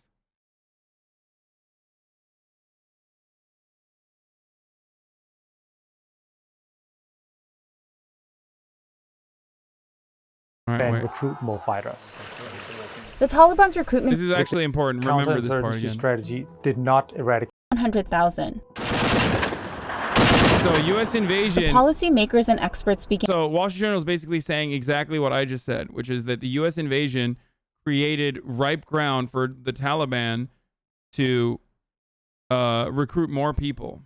began to question the effectiveness of that large military presence. What became clear was that the US counterinsurgency strategy did not eradicate the Taliban. In fact, some of the more controversial tactics that the US used in Afghanistan, such as night raids and arbitrary detentions and airstrikes that sometimes kill civilians. That's like straight up JSOC, by the way. Everything that our special forces did in Afghanistan was a gift. Was an absolute fucking gift to the Taliban. Like everything. Civilians created discontent in local communities and actually helped the Taliban recruit more fighters. The Taliban's recruitment drive enabled them to increase in numbers and gain control of yet more territory, launching near-daily attacks against the US and Afghan forces. So with bin Laden dead and facing mounting pressure from Democratic lawmakers in Congress, Obama announced his plan to withdraw some 33,000 troops from the region and transfer power to the Afghan military. Our mission will change from combat to support. By 2014, this process of transition will be complete, and the Afghan people will be responsible for their own security. That plan didn't work as intended. The Afghan security forces were plagued by problems that continue to haunt them, such as corruption, which made them an ineffective fighting force against the Taliban, who continued to fight allegedly armed and funded by Pakistan. The Afghan government has acknowledged problems with effectiveness and corruption among its security forces, but told the Journal that corruption is decreasing. And Pakistan's government has denied backing the Taliban, but says it has some limited influence over the group. Yeah, totally. Just like I'm not getting the backing of Big Jeff Bezos when I run the ad at the top of the fucking hour. Every hour when there's a 60-second ad break at the top, you know? But then tell you that you can avoid those ads by subscribing, whether for $5 or for free if you have a Twitch Prime. You can subscribe and avoid said ad breaks. You know, that is a thing you can do.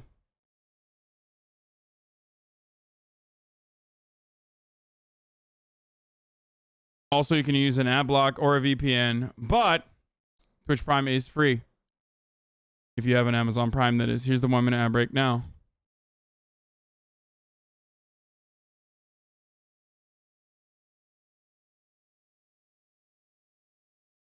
This map shows just... Do you think Osama believed the conspiracy that Bush did 9/11? Yeah, dude. how much territory the Taliban had taken over in 2017. The Taliban's gradual advances across the country really began alarming people in the capital.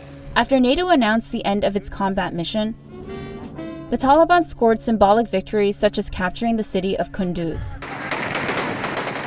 While mapping the Taliban's exact presence has been tricky in such a fluid situation, some analysts have drawn maps based on news reports and social media that outline the group's territorial control from 2017.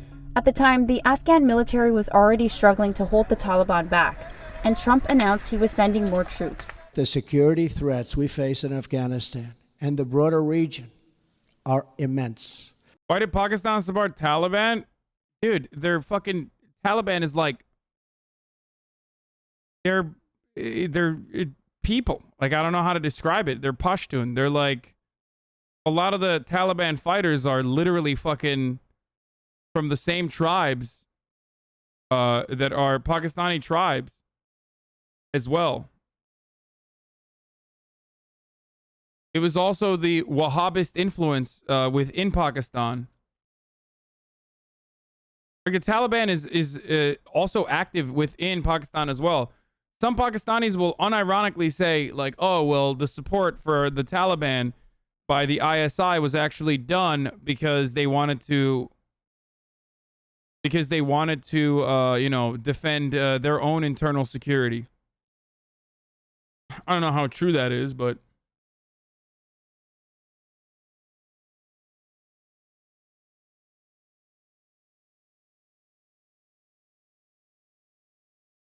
yeah, there's a lot of border crossings between Pakistan and Afghanistan. And a lot of the Taliban get indoctrinated and radicalized by Wahhabi madrasas within the Pakistani borders. President Trump's announcement fueled the will to fight among some fighters. I remember speaking to young Taliban fighters who said that they had actually considered giving up the war once the American troops left. But once President Trump said he was going to send more troops, they said there was no way they were going to give up the fight. Around 4 years later, on July 4th, 2021, U.S. troops finally left Bagram, their main base of operations in the country. Meanwhile, the Taliban's expansion accelerated. We cannot continue the cycle of extending or expanding our military presence in Afghanistan. As foreign troops pulled out, insurgents took many districts without having to fight. The group has been trying to show a friendlier face, posting propaganda videos purporting to show Taliban fighters shaking hands with Afghan soldiers or guarding borders. This is like a bit of a Western-centric approach, by the way, to this, saying like this is Taliban propaganda, because it like wholeheartedly fails to comprehend like how people in that region, like in the indigenous population of Afghanistan, view these sorts of ethnic strifes and these sorts of never-ending conflicts. The reason why they were like, no, it is actual reality. No, like the reason why they were fucking buddies is because there are a lot of warring tribes in Afghanistan. Afghanistan is a incredibly diverse country of 40 million people that have literally fucking villagers murdering one another in perpetuity. Okay? So all they know is fucking warring with one another and then shaking hands and then getting together and collaborating once again. Do you know what you're talking about? No, like this is how. I mean, they're fucking. A lot of these dudes are tribal, man. Like it's just different. Like I don't know how else to describe it.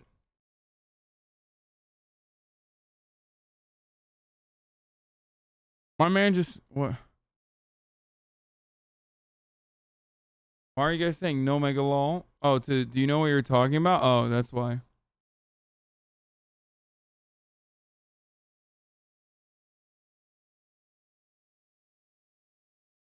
I'm gonna watch the George Stephanopoulos thing in a second. Hands with Afghan soldiers or guarding borders without disrupting trade.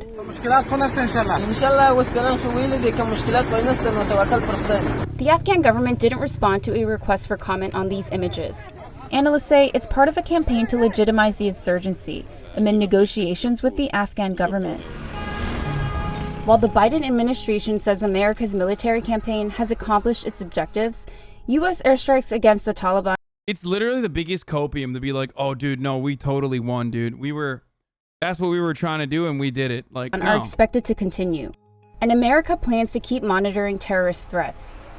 People in Afghanistan question what the Taliban's plans are and whether they can coexist with the Afghan government. The Taliban's gains raise two main risks for Afghanistan. One, that the country might split, possibly along sectarian lines, which could throw the country into another bloody civil war. Or that a fundamentalist Islamist group takes power in Afghanistan again, which would undermine the whole purpose of the war, which was to eradicate terrorism risks from the country.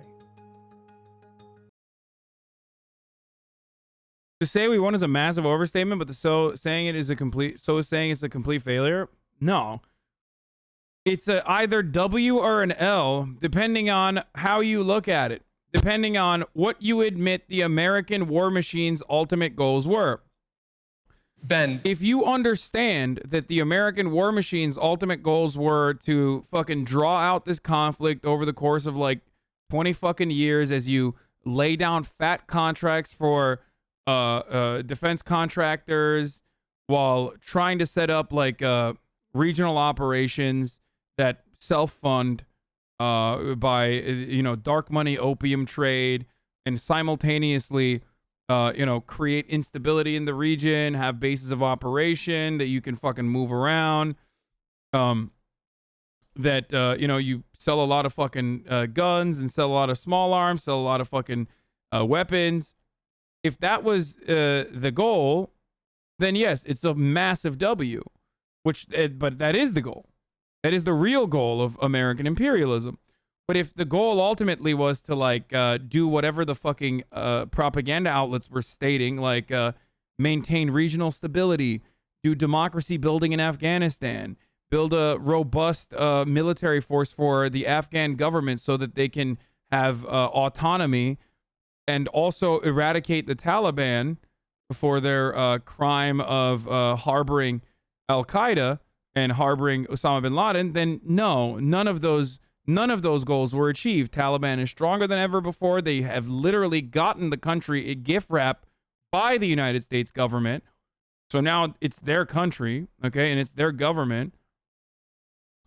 They also had a puppet state installed that was not popular.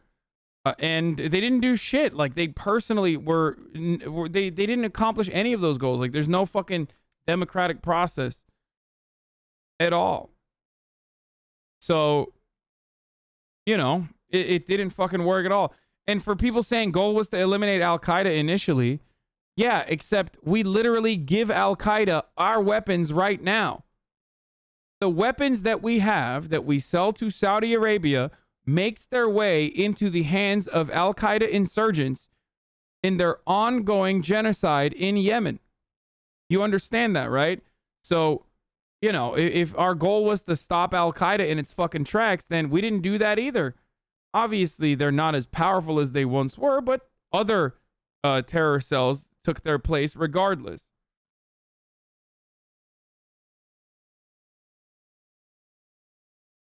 Why would we give them weapons?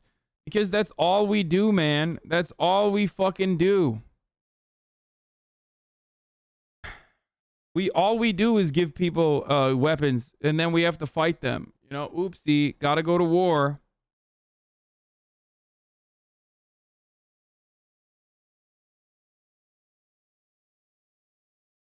Yeah, all you need to know about this conflict is that the U.S. knew almost immediately that Saudi Arabia funded 9/11, and we proceeded to ignore that information because it was politically inconvenient. Like, David Frum, who was a speechwriter for George W. Bush at the time, who now fucking is considered like a never-Trump Republican, so he gets a lot of praise even though he should be in jail. David Frum famously wrote the Axis of Evil speech. He coined the term Axis of Evil. And in that conversation, and this was the post 9/11 speech that George W. Bush delivered, right? He mentioned the Axis of Evil, which featured Iran. And at the time, Iranians were like, what the fuck? What do you mean? What? Like, it featured Iraq for no reason.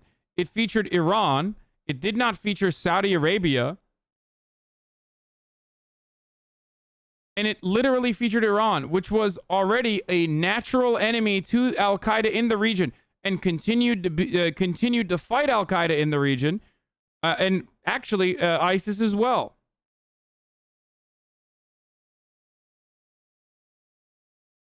To be fair, at the time, Iraq was under Saddam's rule. So what?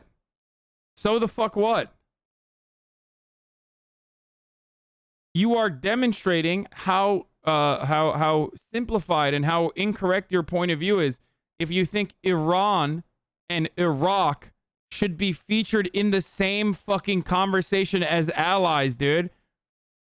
That's it. That's like you've already shown that you have no fucking idea what's going on when you talk about Iran and also Iraq on the same team.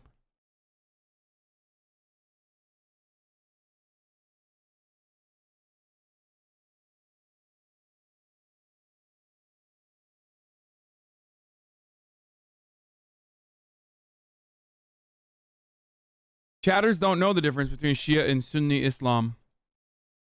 No. You realize that Saudi is in war with Yemen, right? I do. It's called a genocide. And I do realize it. Our weapons blow up fucking school buses and shit there regularly, and there's no coverage on it.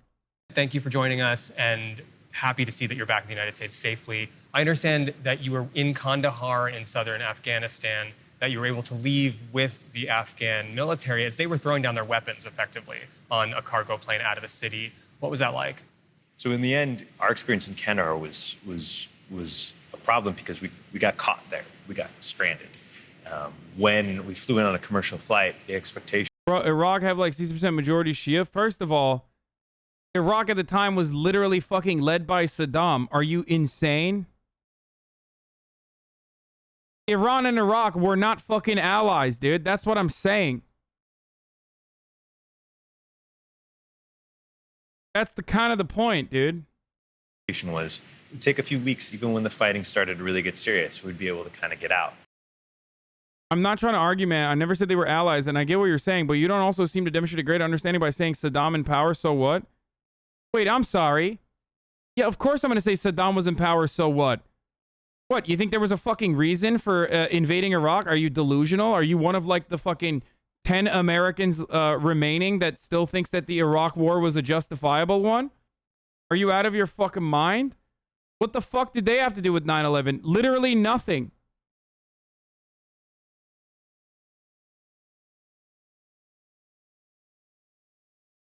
I don't think Iraq is majority Shia, by the way, but there is a massive Shia population there, which is literally the reason why Iran is very interested in Iraq as well.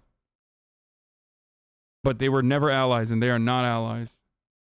They've been in conflict forever.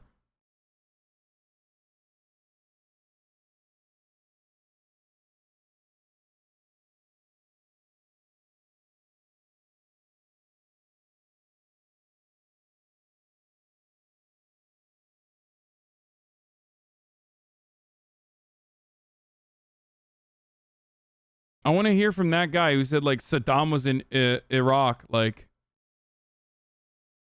I want to understand, like, what the reasoning for that is.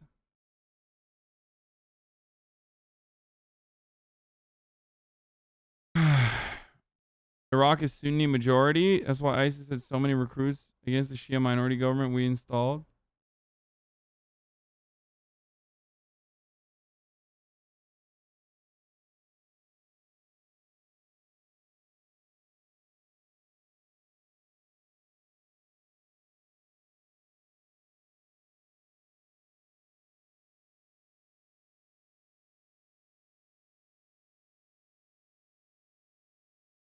Yeah, the majority of the population in Iraq is Shia Arabs, Sunni Arabs following close behind alongside Kurds, 3 million Turkmen, and 0.5, like 500,000 Assyrians and Armenians, 1 million Afro-Iraqis, 500,000 Yazidis, and 250,000 Shabaks in Iraq.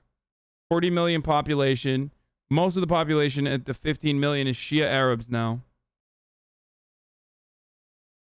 Anyway, let's keep going. What we didn't expect and we didn't foresee was that these soldiers would just so quickly give up the city. When it did happen, the airlines all shut down flights.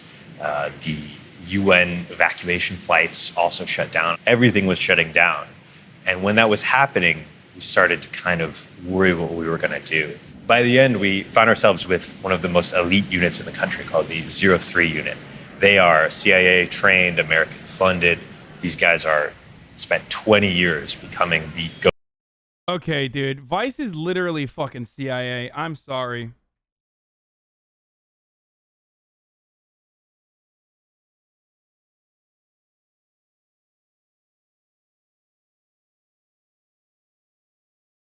Like, dog, really?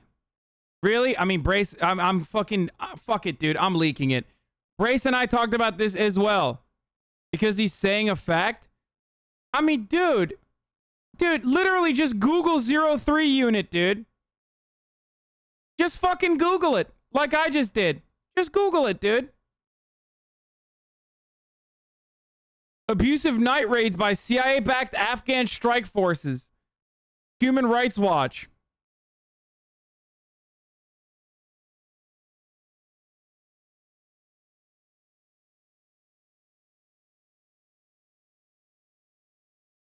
Like, come on, dude. You're, wait, maybe he'll mention it. Go-to military force that America relies upon in their stead. The U.S. never lets access to them. But in this case, it was so desperate that we just kind of found ourselves with them and protected with them. They were the ones preparing for what was going to be the last stand against the Taliban. They set up a front position right next to the airport, surrounded the area, kind of made a perimeter. And they said, this is it, you know, we only have about 1,000 soldiers. The Taliban probably has a couple thousand, but we're going to fight all night. We're going to do everything we can. And we were getting ready for what was going to be one of the most harrowing hairy nights of our lives. And just when the sun was Reading headlines, the best way to get the full story. I mean, dude, I do know more of the story. Do you want to fucking read the harrowing details of the 03 unit's fucking war crimes from the Human Rights Watch? I mean, if you're fucking talking 02 units without mentioning like the CIA training that they got and the actions that they engaged in, I don't know what to fucking tell you. Podcast is called Fear and Malding, by the way. It was Afghanistan's CIA strike force. was about to go down, they announced that they had come to a truce, and the military commanders up top and the higher up in the military had decided to stand down, have their soldiers put down their weapons, give up all of their heavy gear, their Humvees, their artillery, all of their bigger weapons. They literally just left the cars running and went to the airfield, and the Taliban agreed to give a truce and let these planes fly in and fly everyone out. So in the middle of the night, about 2 a.m., 6 carrier planes filled with just hundreds of military soldiers each. It was just a really intense scene of hundreds of people kind of packing in and trying to climb onto these. You see them now happening in Kabul, but then it was surprising to see these military units, basically like fighting for their lives to get out of there.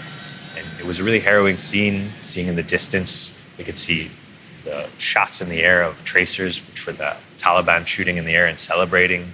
And we could get the sense that, this was a bittersweet moment, because although they didn't have to fight and lose their lives, this was how the war was kind of faring for them, which is they were losing.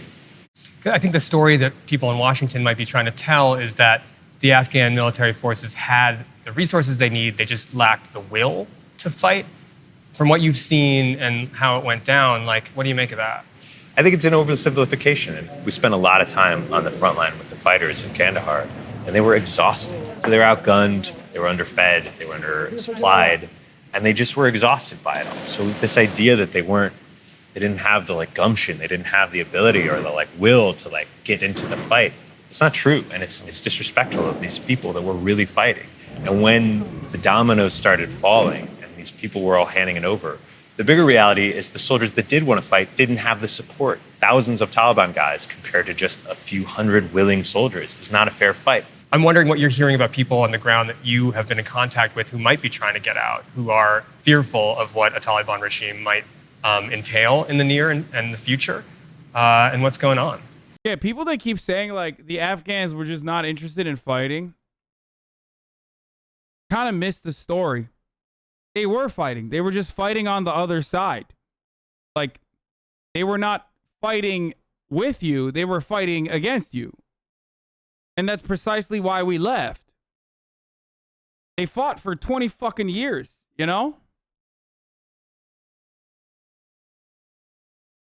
against an occupying force.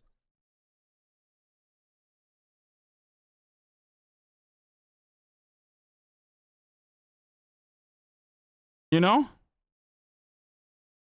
think most Pashtuns in Afghanistan don't necessarily support the ideologies of the Taliban, which are composed of mostly Pashtun, but if it means ethnic tribal dominance in Afghanistan, they're willing to take it.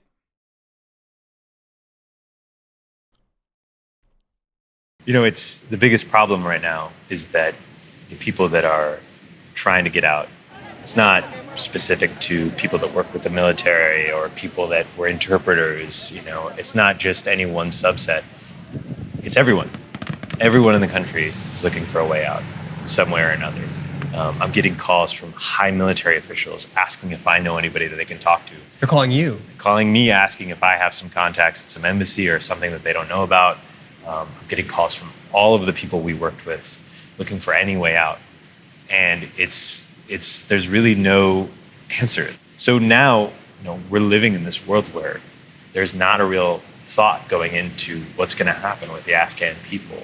Well, thank you, Ben. Glad to see you're back safe. And there's so much more to talk about and to see from your reporting. So thanks. I love that someone in the chat said everyone's trying to get out, including the Taliban. Why the fuck would the Taliban try to get out, dude? They run the country now. Why would they finally want to leave the country when they've accomplish their like goal. After 20 fucking years of fighting for it and dying for it, they achieved it. One of the most closely guarded secrets of the Cold War was America's role in supporting Afghan warlords known as the Mujahideen. The official story is that America backed these fundamentalists in response to the Soviet invasion of Afghanistan in December 1979. But that's not true. It was 6 months before the Soviet... Oh no, what do you mean? Oh no, this is craziness, absolute madness. This is the fucking point that I was making before about like how if you're mad about the Taliban takeover, you should be mad even before Operation Cyclone. You should be mad at the United States involvement that wanted to go to a USSR invasion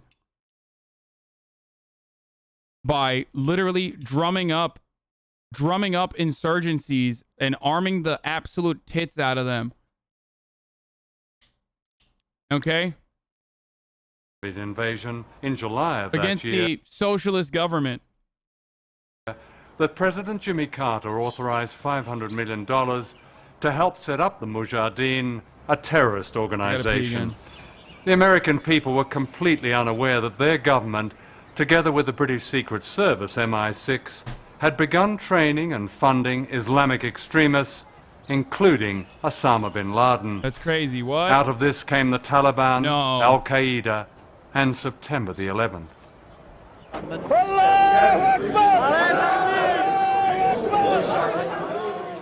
Soon after the Taliban came to power in 1996, the administration of Bill Clinton backed a secret plan for a pipeline through Afghanistan from Central Asia, which has vast reserves of oil and gas. The Taliban were offered a generous cut in the deal and secretly invited to Washington and Texas. They were treated royally, taken shopping and flown to tourist attractions like the NASA Space Center and Mount Rushmore. Their tour was so secret that no television news covered it. Most Americans knew nothing. By the time George W. Bush came to power, the link between Al-Qaeda and the Taliban was an embarrassment, and September the 11th gave Bush an opportunity to get rid of them. Today, Afghanistan is run by a regime installed by the Americans, and the pipeline deal is going ahead. September the 11th also presented an opportunity to an influential group who, even by Republican Party standards, were extreme. Ray McGovern is a former senior officer of the Central Intelligence Agency, the CIA, and a personal friend of George Bush Sr., the president's father. The same people who are running U.S. policy now are people that the president's father kept at arm's length. They were referred to in the circles in which I moved when I was briefing at the top intelligence and policy levels. They were referred to as the crazies. The crazies. I mean, you talk about the crazies, everyone knew who they were. Richard Pearl, Paul Wolfowitz, Doug Feith, those folks. The crazies also include Donald Rumsfeld, seen here in Baghdad in 1986, warmly greeting Saddam Hussein, who was then being armed to the teeth by America and Britain. This is one of their... Wait, what? Wait, hold on, what? No, wait, did he say they armed Saddam Hussein to the teeth? That's crazy. Blueprints, published in 2000 by the extreme right-wing group Project for a New American Century. The U.S. military will fight multiple simultaneous wars as the cavalry on the new American frontier. The principal author is William Crystal. The problem with America is not that we go around marauding around the world. Fucking Bill Crystal, dude. Another demon. Imposing ourselves. The problem with America in the last 10, 15 years since the end of the Cold War, really in the last 60 years, is that we've been too slow to get involved. Yeah, that's the real... Bro, that's the real problem, is just like we're not fucking hitting hard enough, fast enough, you know what I mean? In conflicts.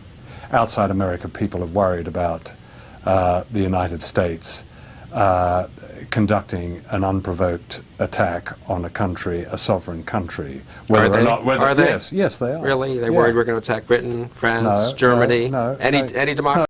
Oh, I love that, dude. I love that. The only countries that matter. No, motherfucker. Of course our NATO allies are not worried about America attacking them because there are NATO allies.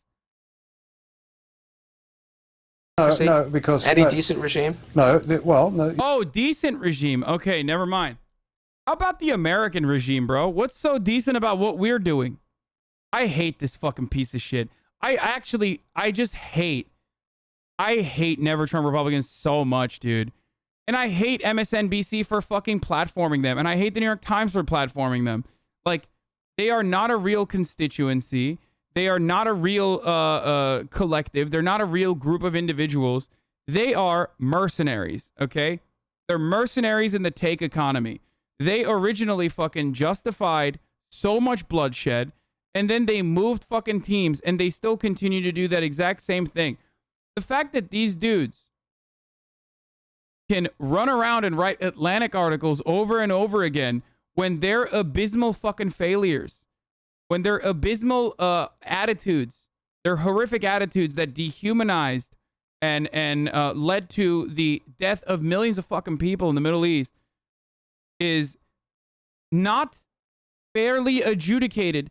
And instead of going to jail, which they deserve to be in, okay, for a very long time until rehabilitation, they get to fucking just continue to whitewash their involvement, continue to whitewash that same kind of like brutality, and point the finger of blame elsewhere, like they had nothing to do with it.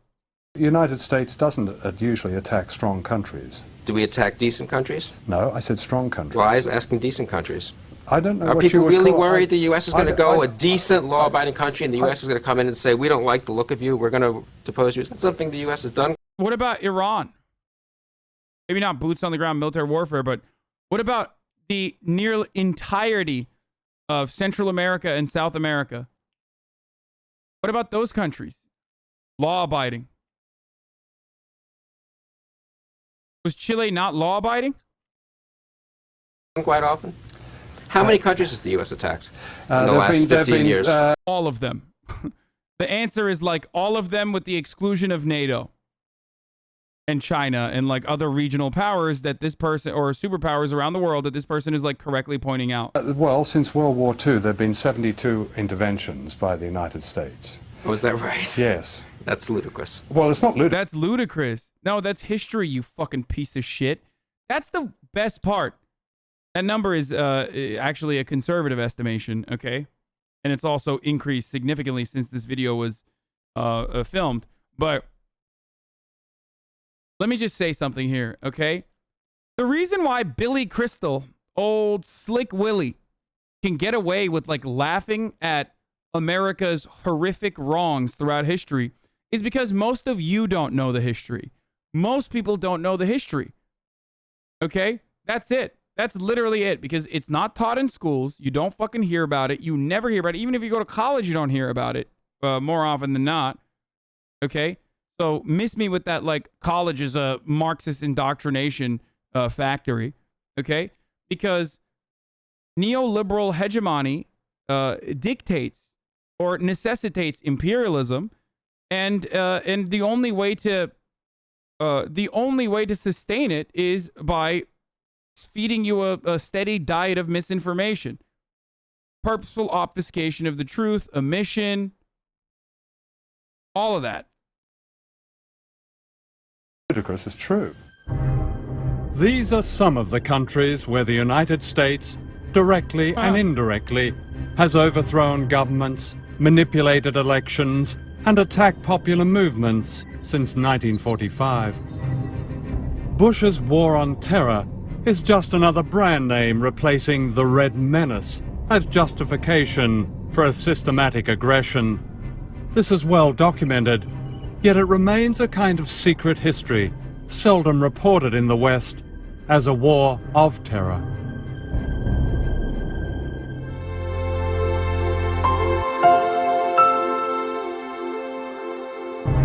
It's just a list of the countries. Yeah, like all of them.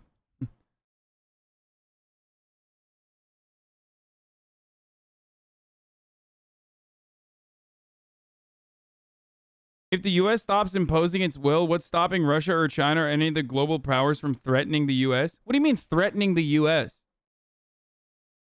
What does that mean? Like, I need someone to explain threatening the U.S. by what, dude?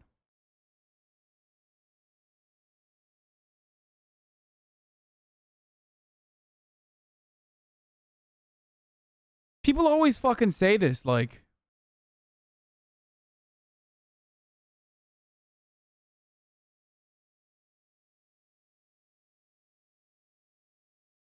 Obviously, we're holding off the Chinese front from the Middle East. I don't understand, though. Like, why? It's been a fucking massive burden for us, and we've done so much death and destabilization. Let China fucking deal with it and ruin their own imperial endeavors if they're going to do so. That was taken from this documentary. I got timestamps if you want it. Oh, this is an entire documentary about the lies on war on terror. I don't want to...